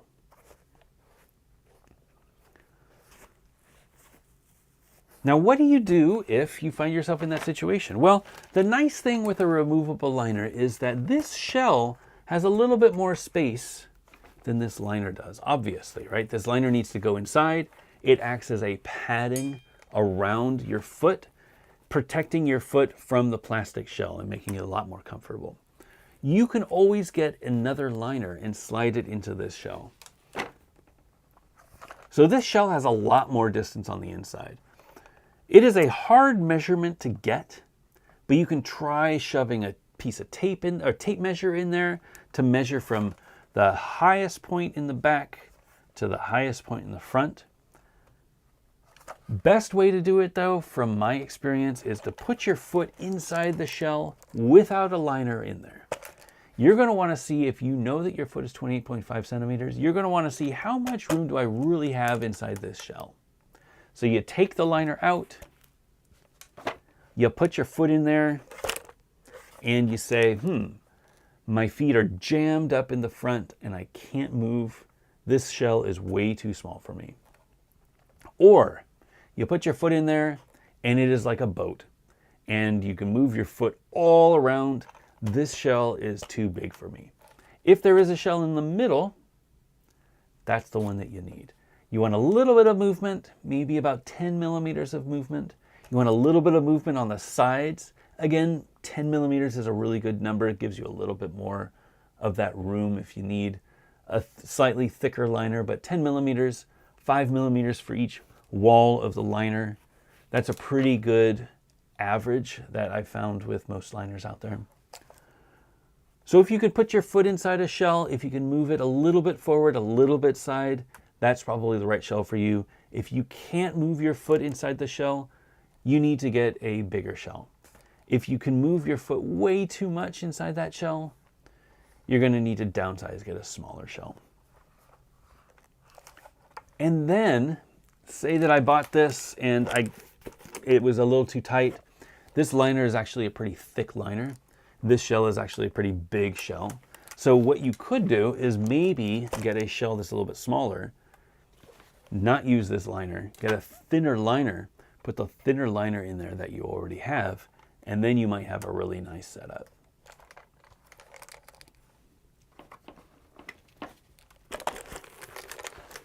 So what if you already have a pair of skates and you want to figure out how to get the best fit out of them? Well, there's a few ways of doing that. All right. There's a few ways to do that. We talked a little bit about putting your foot in without the liner and making sure that it can move around a little bit. There are a lot of different aftermarket liners out there. Some of them are thinner than others.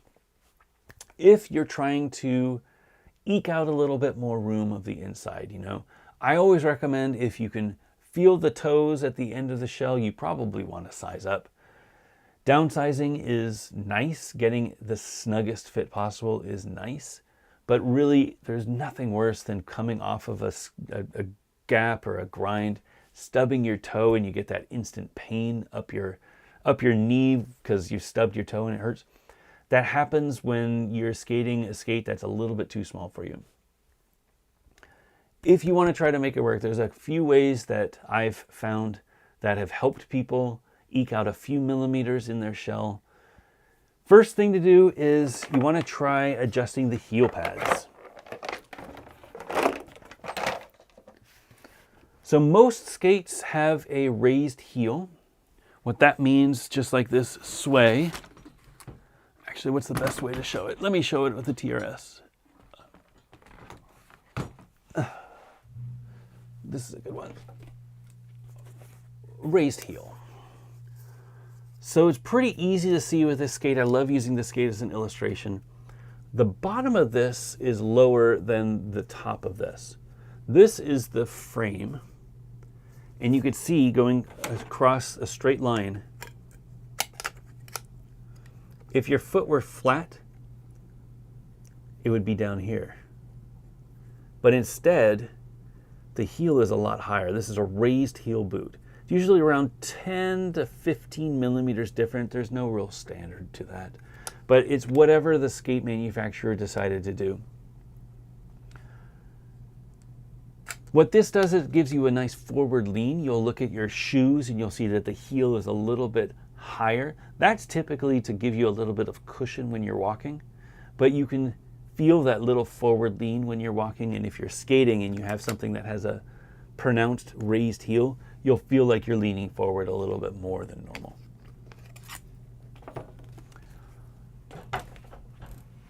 Some skates have a completely flat base. So this is the, let's use the Faction. So this is the Faction Tactical V1. On the inside, this has a removable liner, even though it is a carbon shell, which is great. Get the liner out.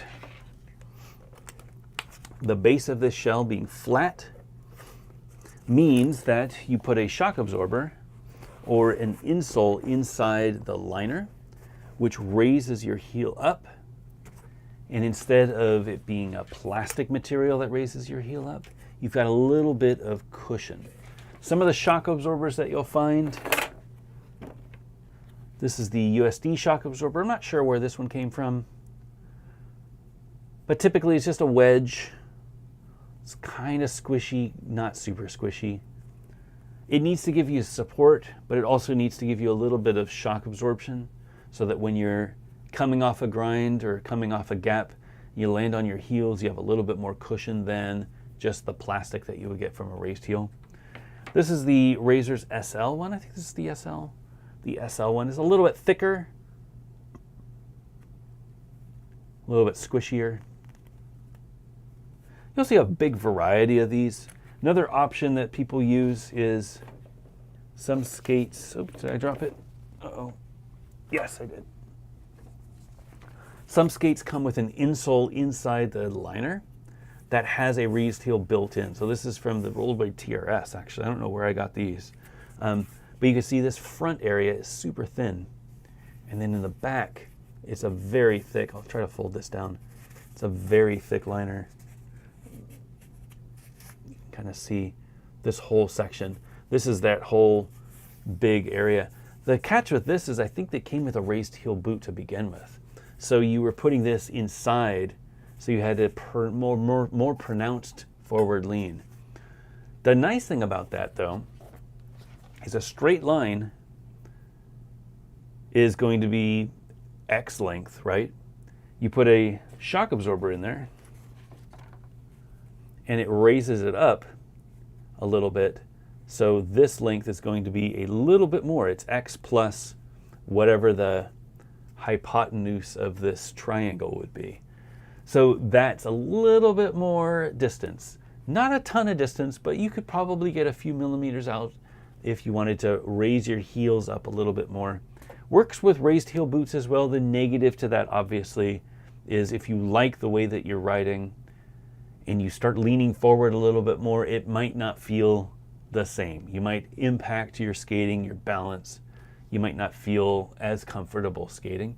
But if you're trying to squeeze out a few more millimeters, that might be a good option for you. Another option is some skates come with a little riser pad like this. So this is actually an Intuition one. I don't know when I got this. I think I got these with the Danny Beers, maybe? I don't know which one. Or no, it was maybe with the one of the 909s that came with the Intuitions that I bought. But what this does is it's just a little foam. This is probably what, 5 mil, maybe 8 millimeters, 7.2 millimeters. So it's just this 7 millimeter foam, and you would slide this inside the boot. And then you would put your liner on top. And what would that do? Well, it would raise your foot inside the boot. If you look at the way that a shell works, let me get a white skate. Oh, get you an Omni, it's a little easier. You can see the roundness of the heel and the roundness of the toe. The lower point is lower where your foot is. The shorter point is lower on this shell. So you can see the longer part is up near the heel. If you used a riser, and you raise yourself up inside the shell, you'll get a little bit more length. Your heels will go back to this area. You'll see this in the rollerblade blanks as well.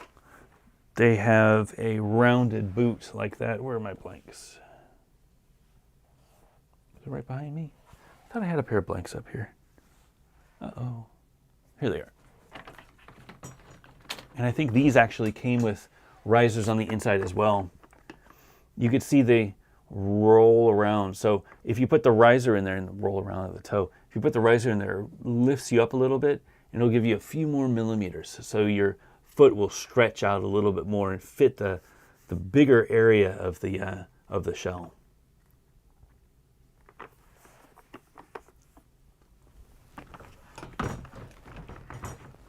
Oops, I cannot read that one.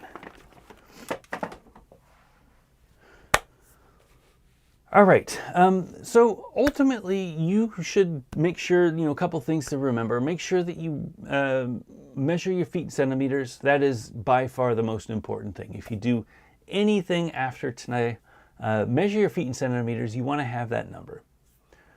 Look at the sizing chart at a skate shop and find a skate that is recommended for your foot in centimeters.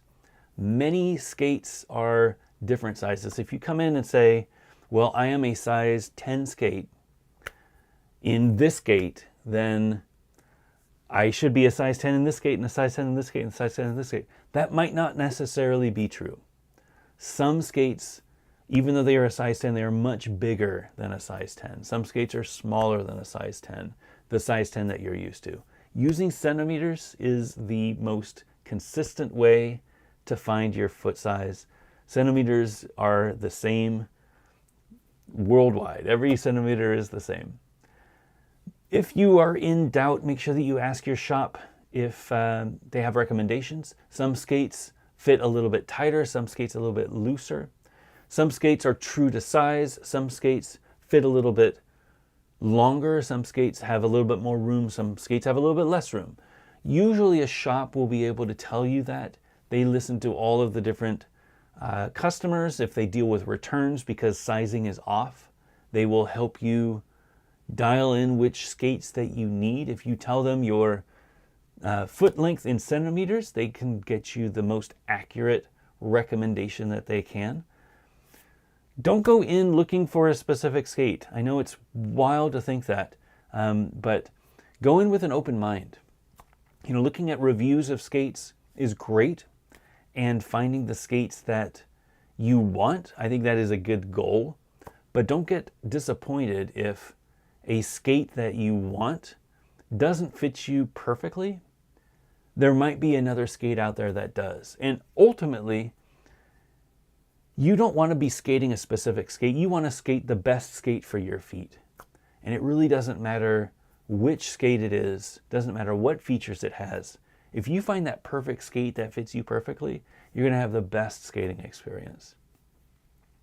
As always, if you have questions, I would be more than happy to help you. Leave a comment in this video, and I will do what I can. Get your ruler, get a centimeter ruler. Make sure that you've got your Mondo handy. I'll be asking you for it.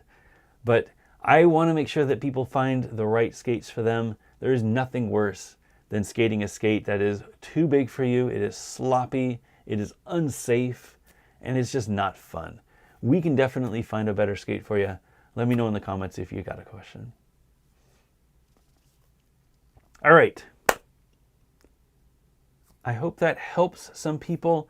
Definitely more of a beginner sort of talk, but I think that it's important that we talk a little bit more about things that shops might not be able. Somebody wouldn't necessarily have a shop nearby that they could ask. I learned so much this weekend. So this is outside of that discussion about finding your foot length and everything.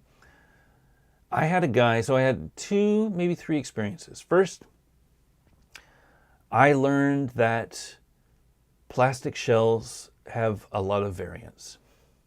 So I think we knew this already, but I have skated, dozens of skates, and I've found, first of all, that liners make a huge difference, and that each shell from each brand is a little bit different.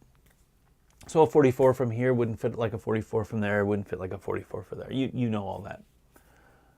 What I didn't know is from the same production, you will get slight variances in each shell.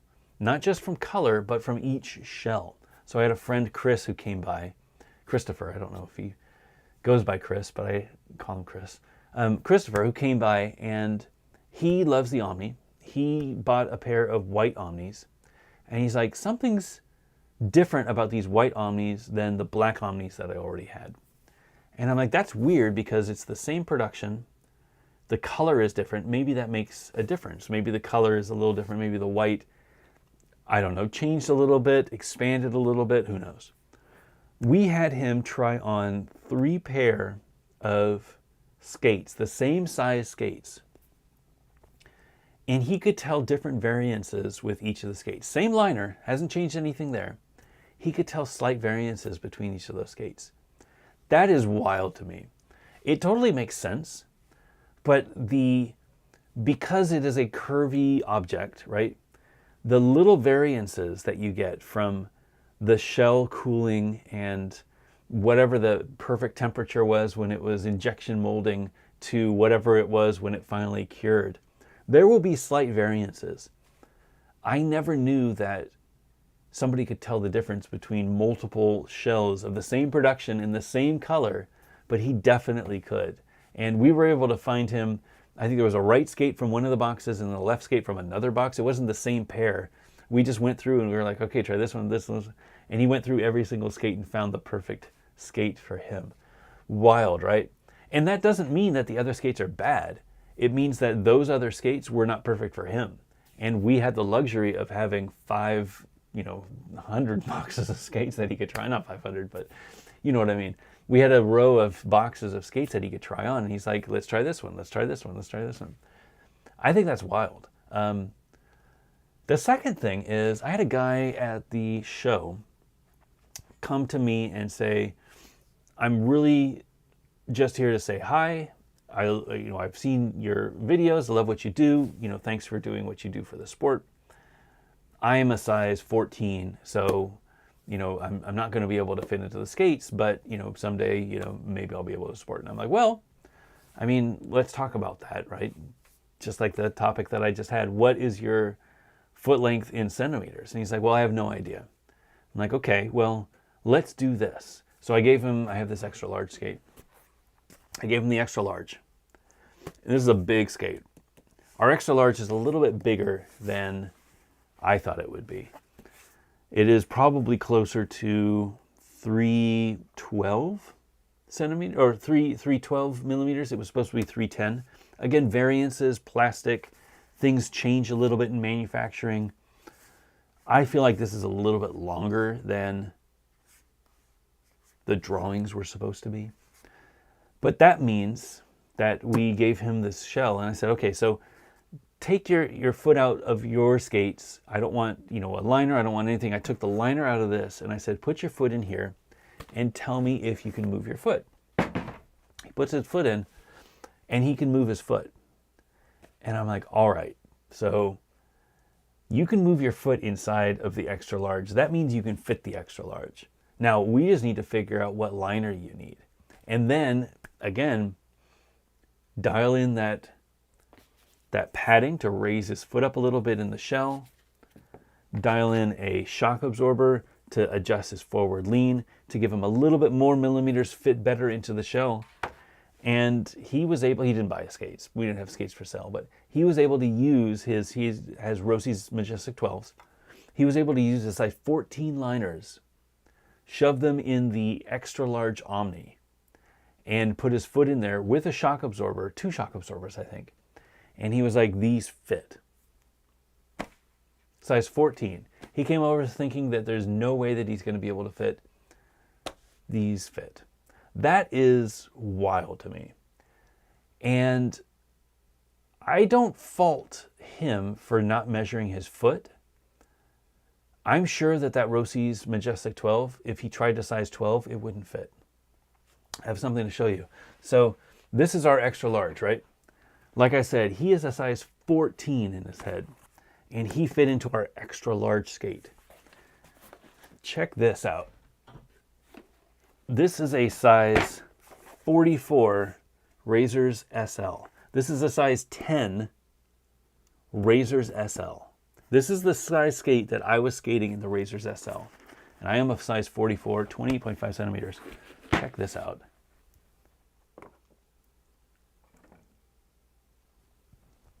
Isn't that wild? Our extra large that fit him, who thinks that he's a size 14, has been riding a size 14 Majestic 12. The extra large is the same length as the size 44 Razors SL. This is what I'm talking about. If you go in expecting a size 10 to fit like a size 10 to fit like a size 10, you're going to end up with this Razors SL, which for me, before I had a skate company and learned all about foot sizing and dealing with different customers trying to dial in their setups, I was absolutely fine with this skate. But this is the same length as an extra large Omni, maybe like 5 millimeters shorter. That is wild to me. So, moral of the story, measure your feet in centimeters, kids. Get a few shells if you can. Find a shop that does free returns, or find a skate shop that you can go to and try them on. Find a friend that has a pair. I cannot link this on. No. There we go. Find a friend that has a pair, try them on. Put your foot in without the liner. Game changer. See how much room you have. That is your best way of knowing if this shell is right for you. If you can't move your foot, it is too small. If you move your foot a lot, it is too big. See if you can find that happy medium where you're moving about 10 millimeters.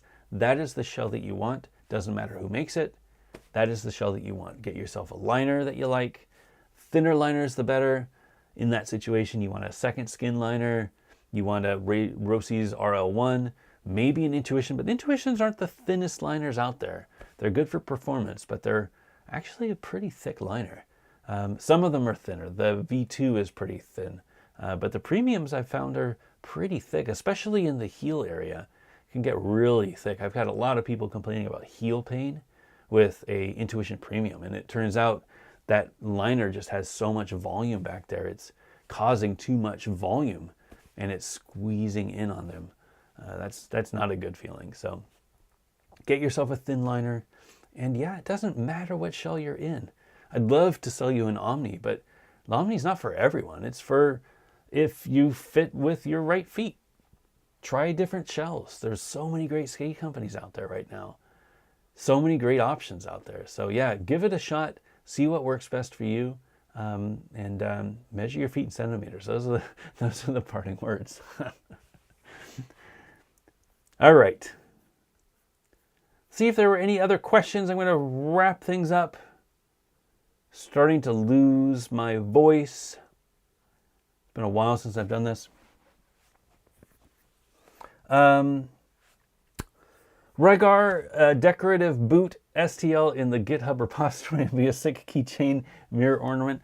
I don't think we'll be releasing the STLs for the boots. I think that's a line I don't really want to cross. I'm happy to export some of the bits, like definitely hardware, and we exported the sole base so that you can make your own sole plates. I don't know about a boot. I don't want people printing their own boots at home. I think that I'm not super comfortable with that. But maybe we could print some for a launch.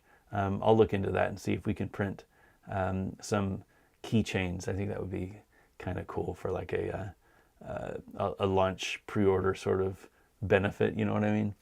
I'll look into that.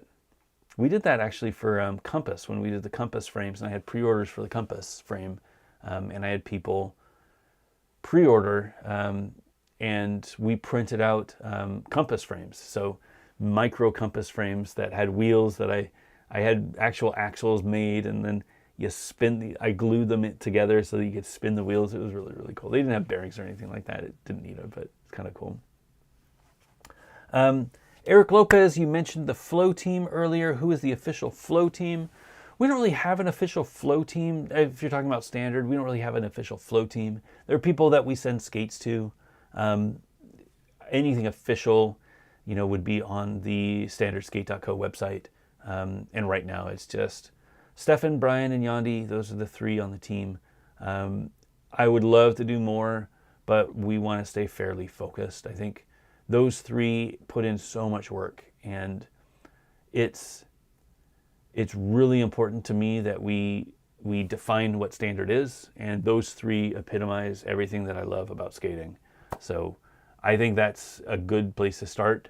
We're in no rush. We're not going anywhere. We might have more people added to the team in the future. We're talking with people all the time, and getting people who are interested in the skates and sending them skates when they're interested and seeing what they think. Sometimes they're interested, sometimes they're not, but we don't have any new team members yet. That's I can confirm that. Great question, and I hope that was an answer that you will accept. It's not the answer that you want, but it's the answer that you'll accept. Daniel, can you say anything about the compass frame you inadvertently teased a few weeks ago? Sure. I will share more when I have them. We've been working on a 90 millimeter frame. It is a compass frame. It is in the same vein as our 72 and our 80. The market is a frame that people who want to skate big wheels but don't want to get into a wizardy world can skate. I love skating 90 millimeter wheels. I love skating big. I love going fast. For me, with a size 44 foot, 28.5 centimeter foot, a 90 millimeter wheel is a really great wheelbase. It ends up being 273 at a minimum. And for me, that is the right 1-4 for having a real stable ride. We've been working on it for about a year. I keep getting samples that are wrong, and I've skated them. I skated them at Winter Clash, and I had them at Winter Clash to share.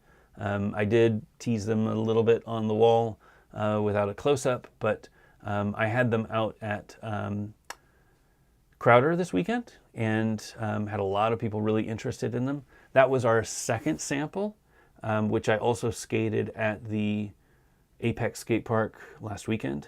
And then I have them here at the open house. They're still not ready. They are sending me new samples next week that have a few more tweaks made.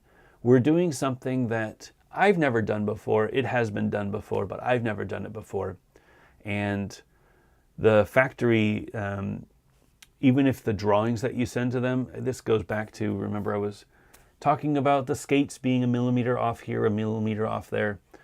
The frames that I sent them, the drawings that I sent them, that I designed, that I 3D printed here, that I have the files that I know have proper clearance for the wheels.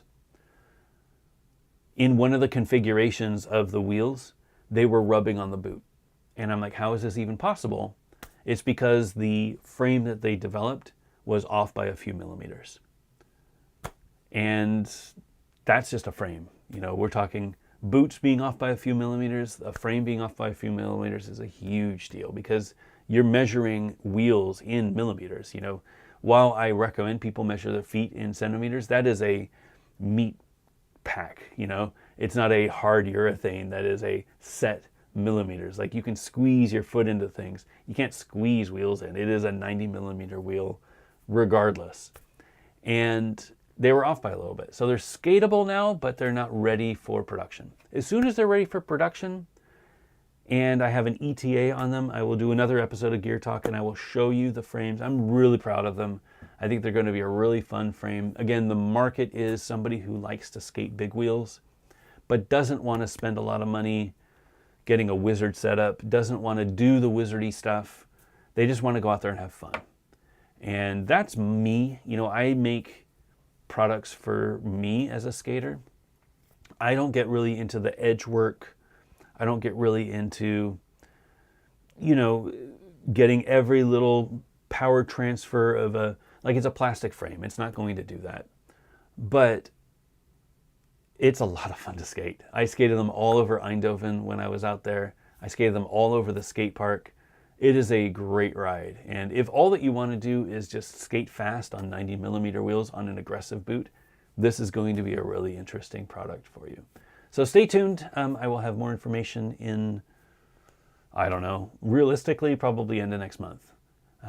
So I was hoping that they would be here by now. Obviously, we've had samples for a while as I was skating them at Winter Clash.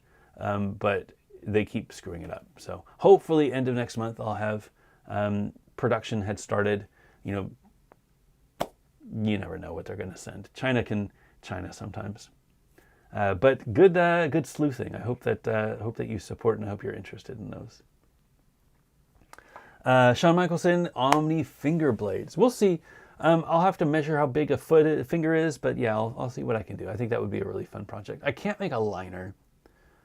I don't know how I would make a liner. Maybe I could find like a little sock or something. That could be cool.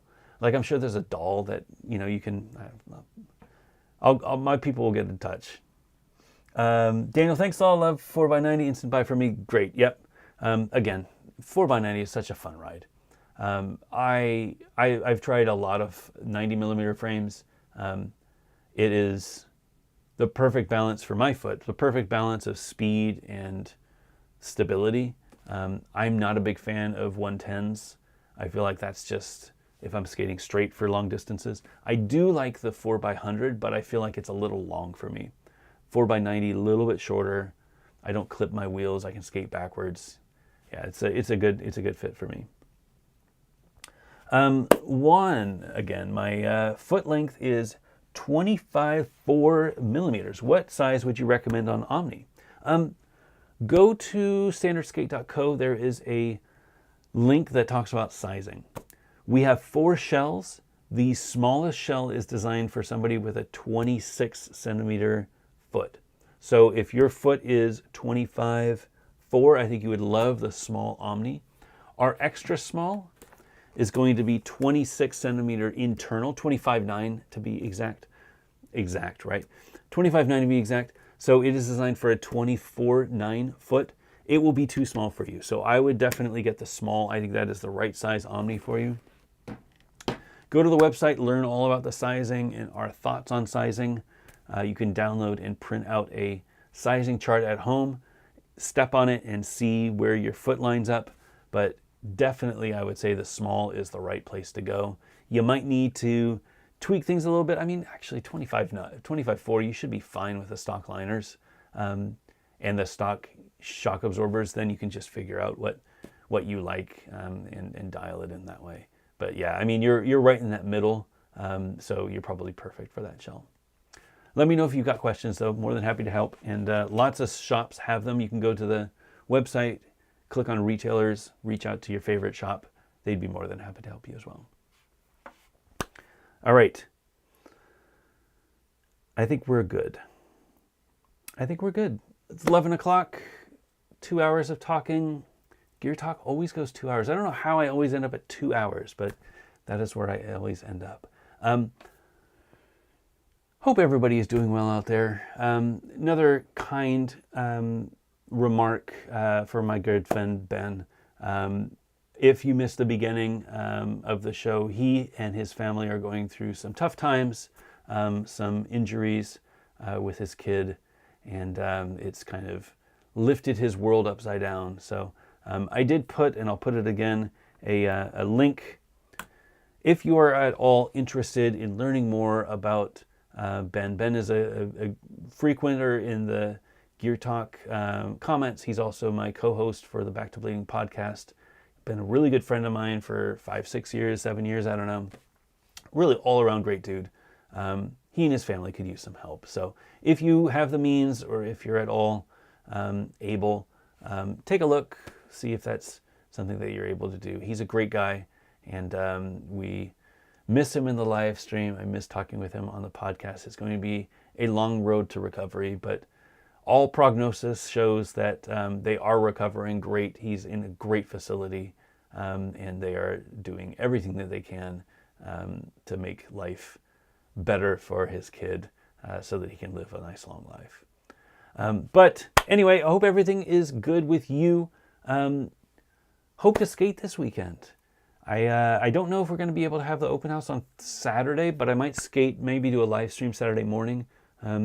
My daughter has a theater performance in the afternoon. So it might be a little close, but I might just do a live stream.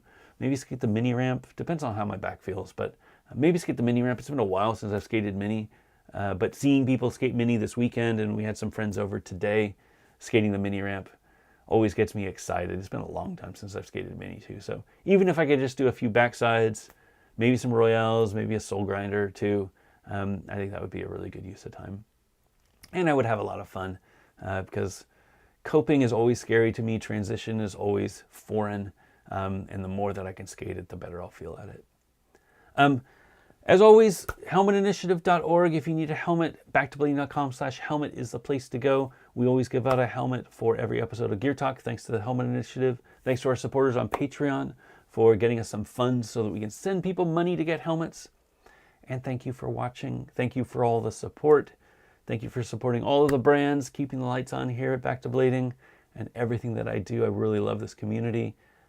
Hope to come out and visit you in an event nearby. If you have an event, let me know. We've been trying to sponsor as much as we can. I've been trying to get out to some events. I don't know when the next event is that I'm going to be going to, but I am going to plan on getting out to a few more events this year. So if you are going to an event, if you have an event nearby, let me know. I would love to go out there and try to get out there and visit. If you are near an event, I always recommend that you go. It's really important to be part of the community, even if you just lurk in the shadows. Just show that there's more people out there. Watch the skating. Support the brands that are there with their booths. Buy some merch. Like, it is all these little things that make a community strong. Skating is amazing. It's even better when you're doing it with more people.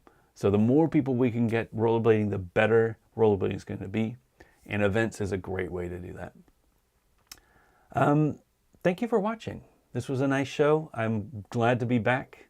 It's been a bit, but I do hope to be in more regular cadence, as I don't have much to talk about, but I tend to end up talking for 2 hours. So there you go. Hope you have a great week. Hope you have a good weekend. Hope you get to skate. And I'll see you again in 2 weeks.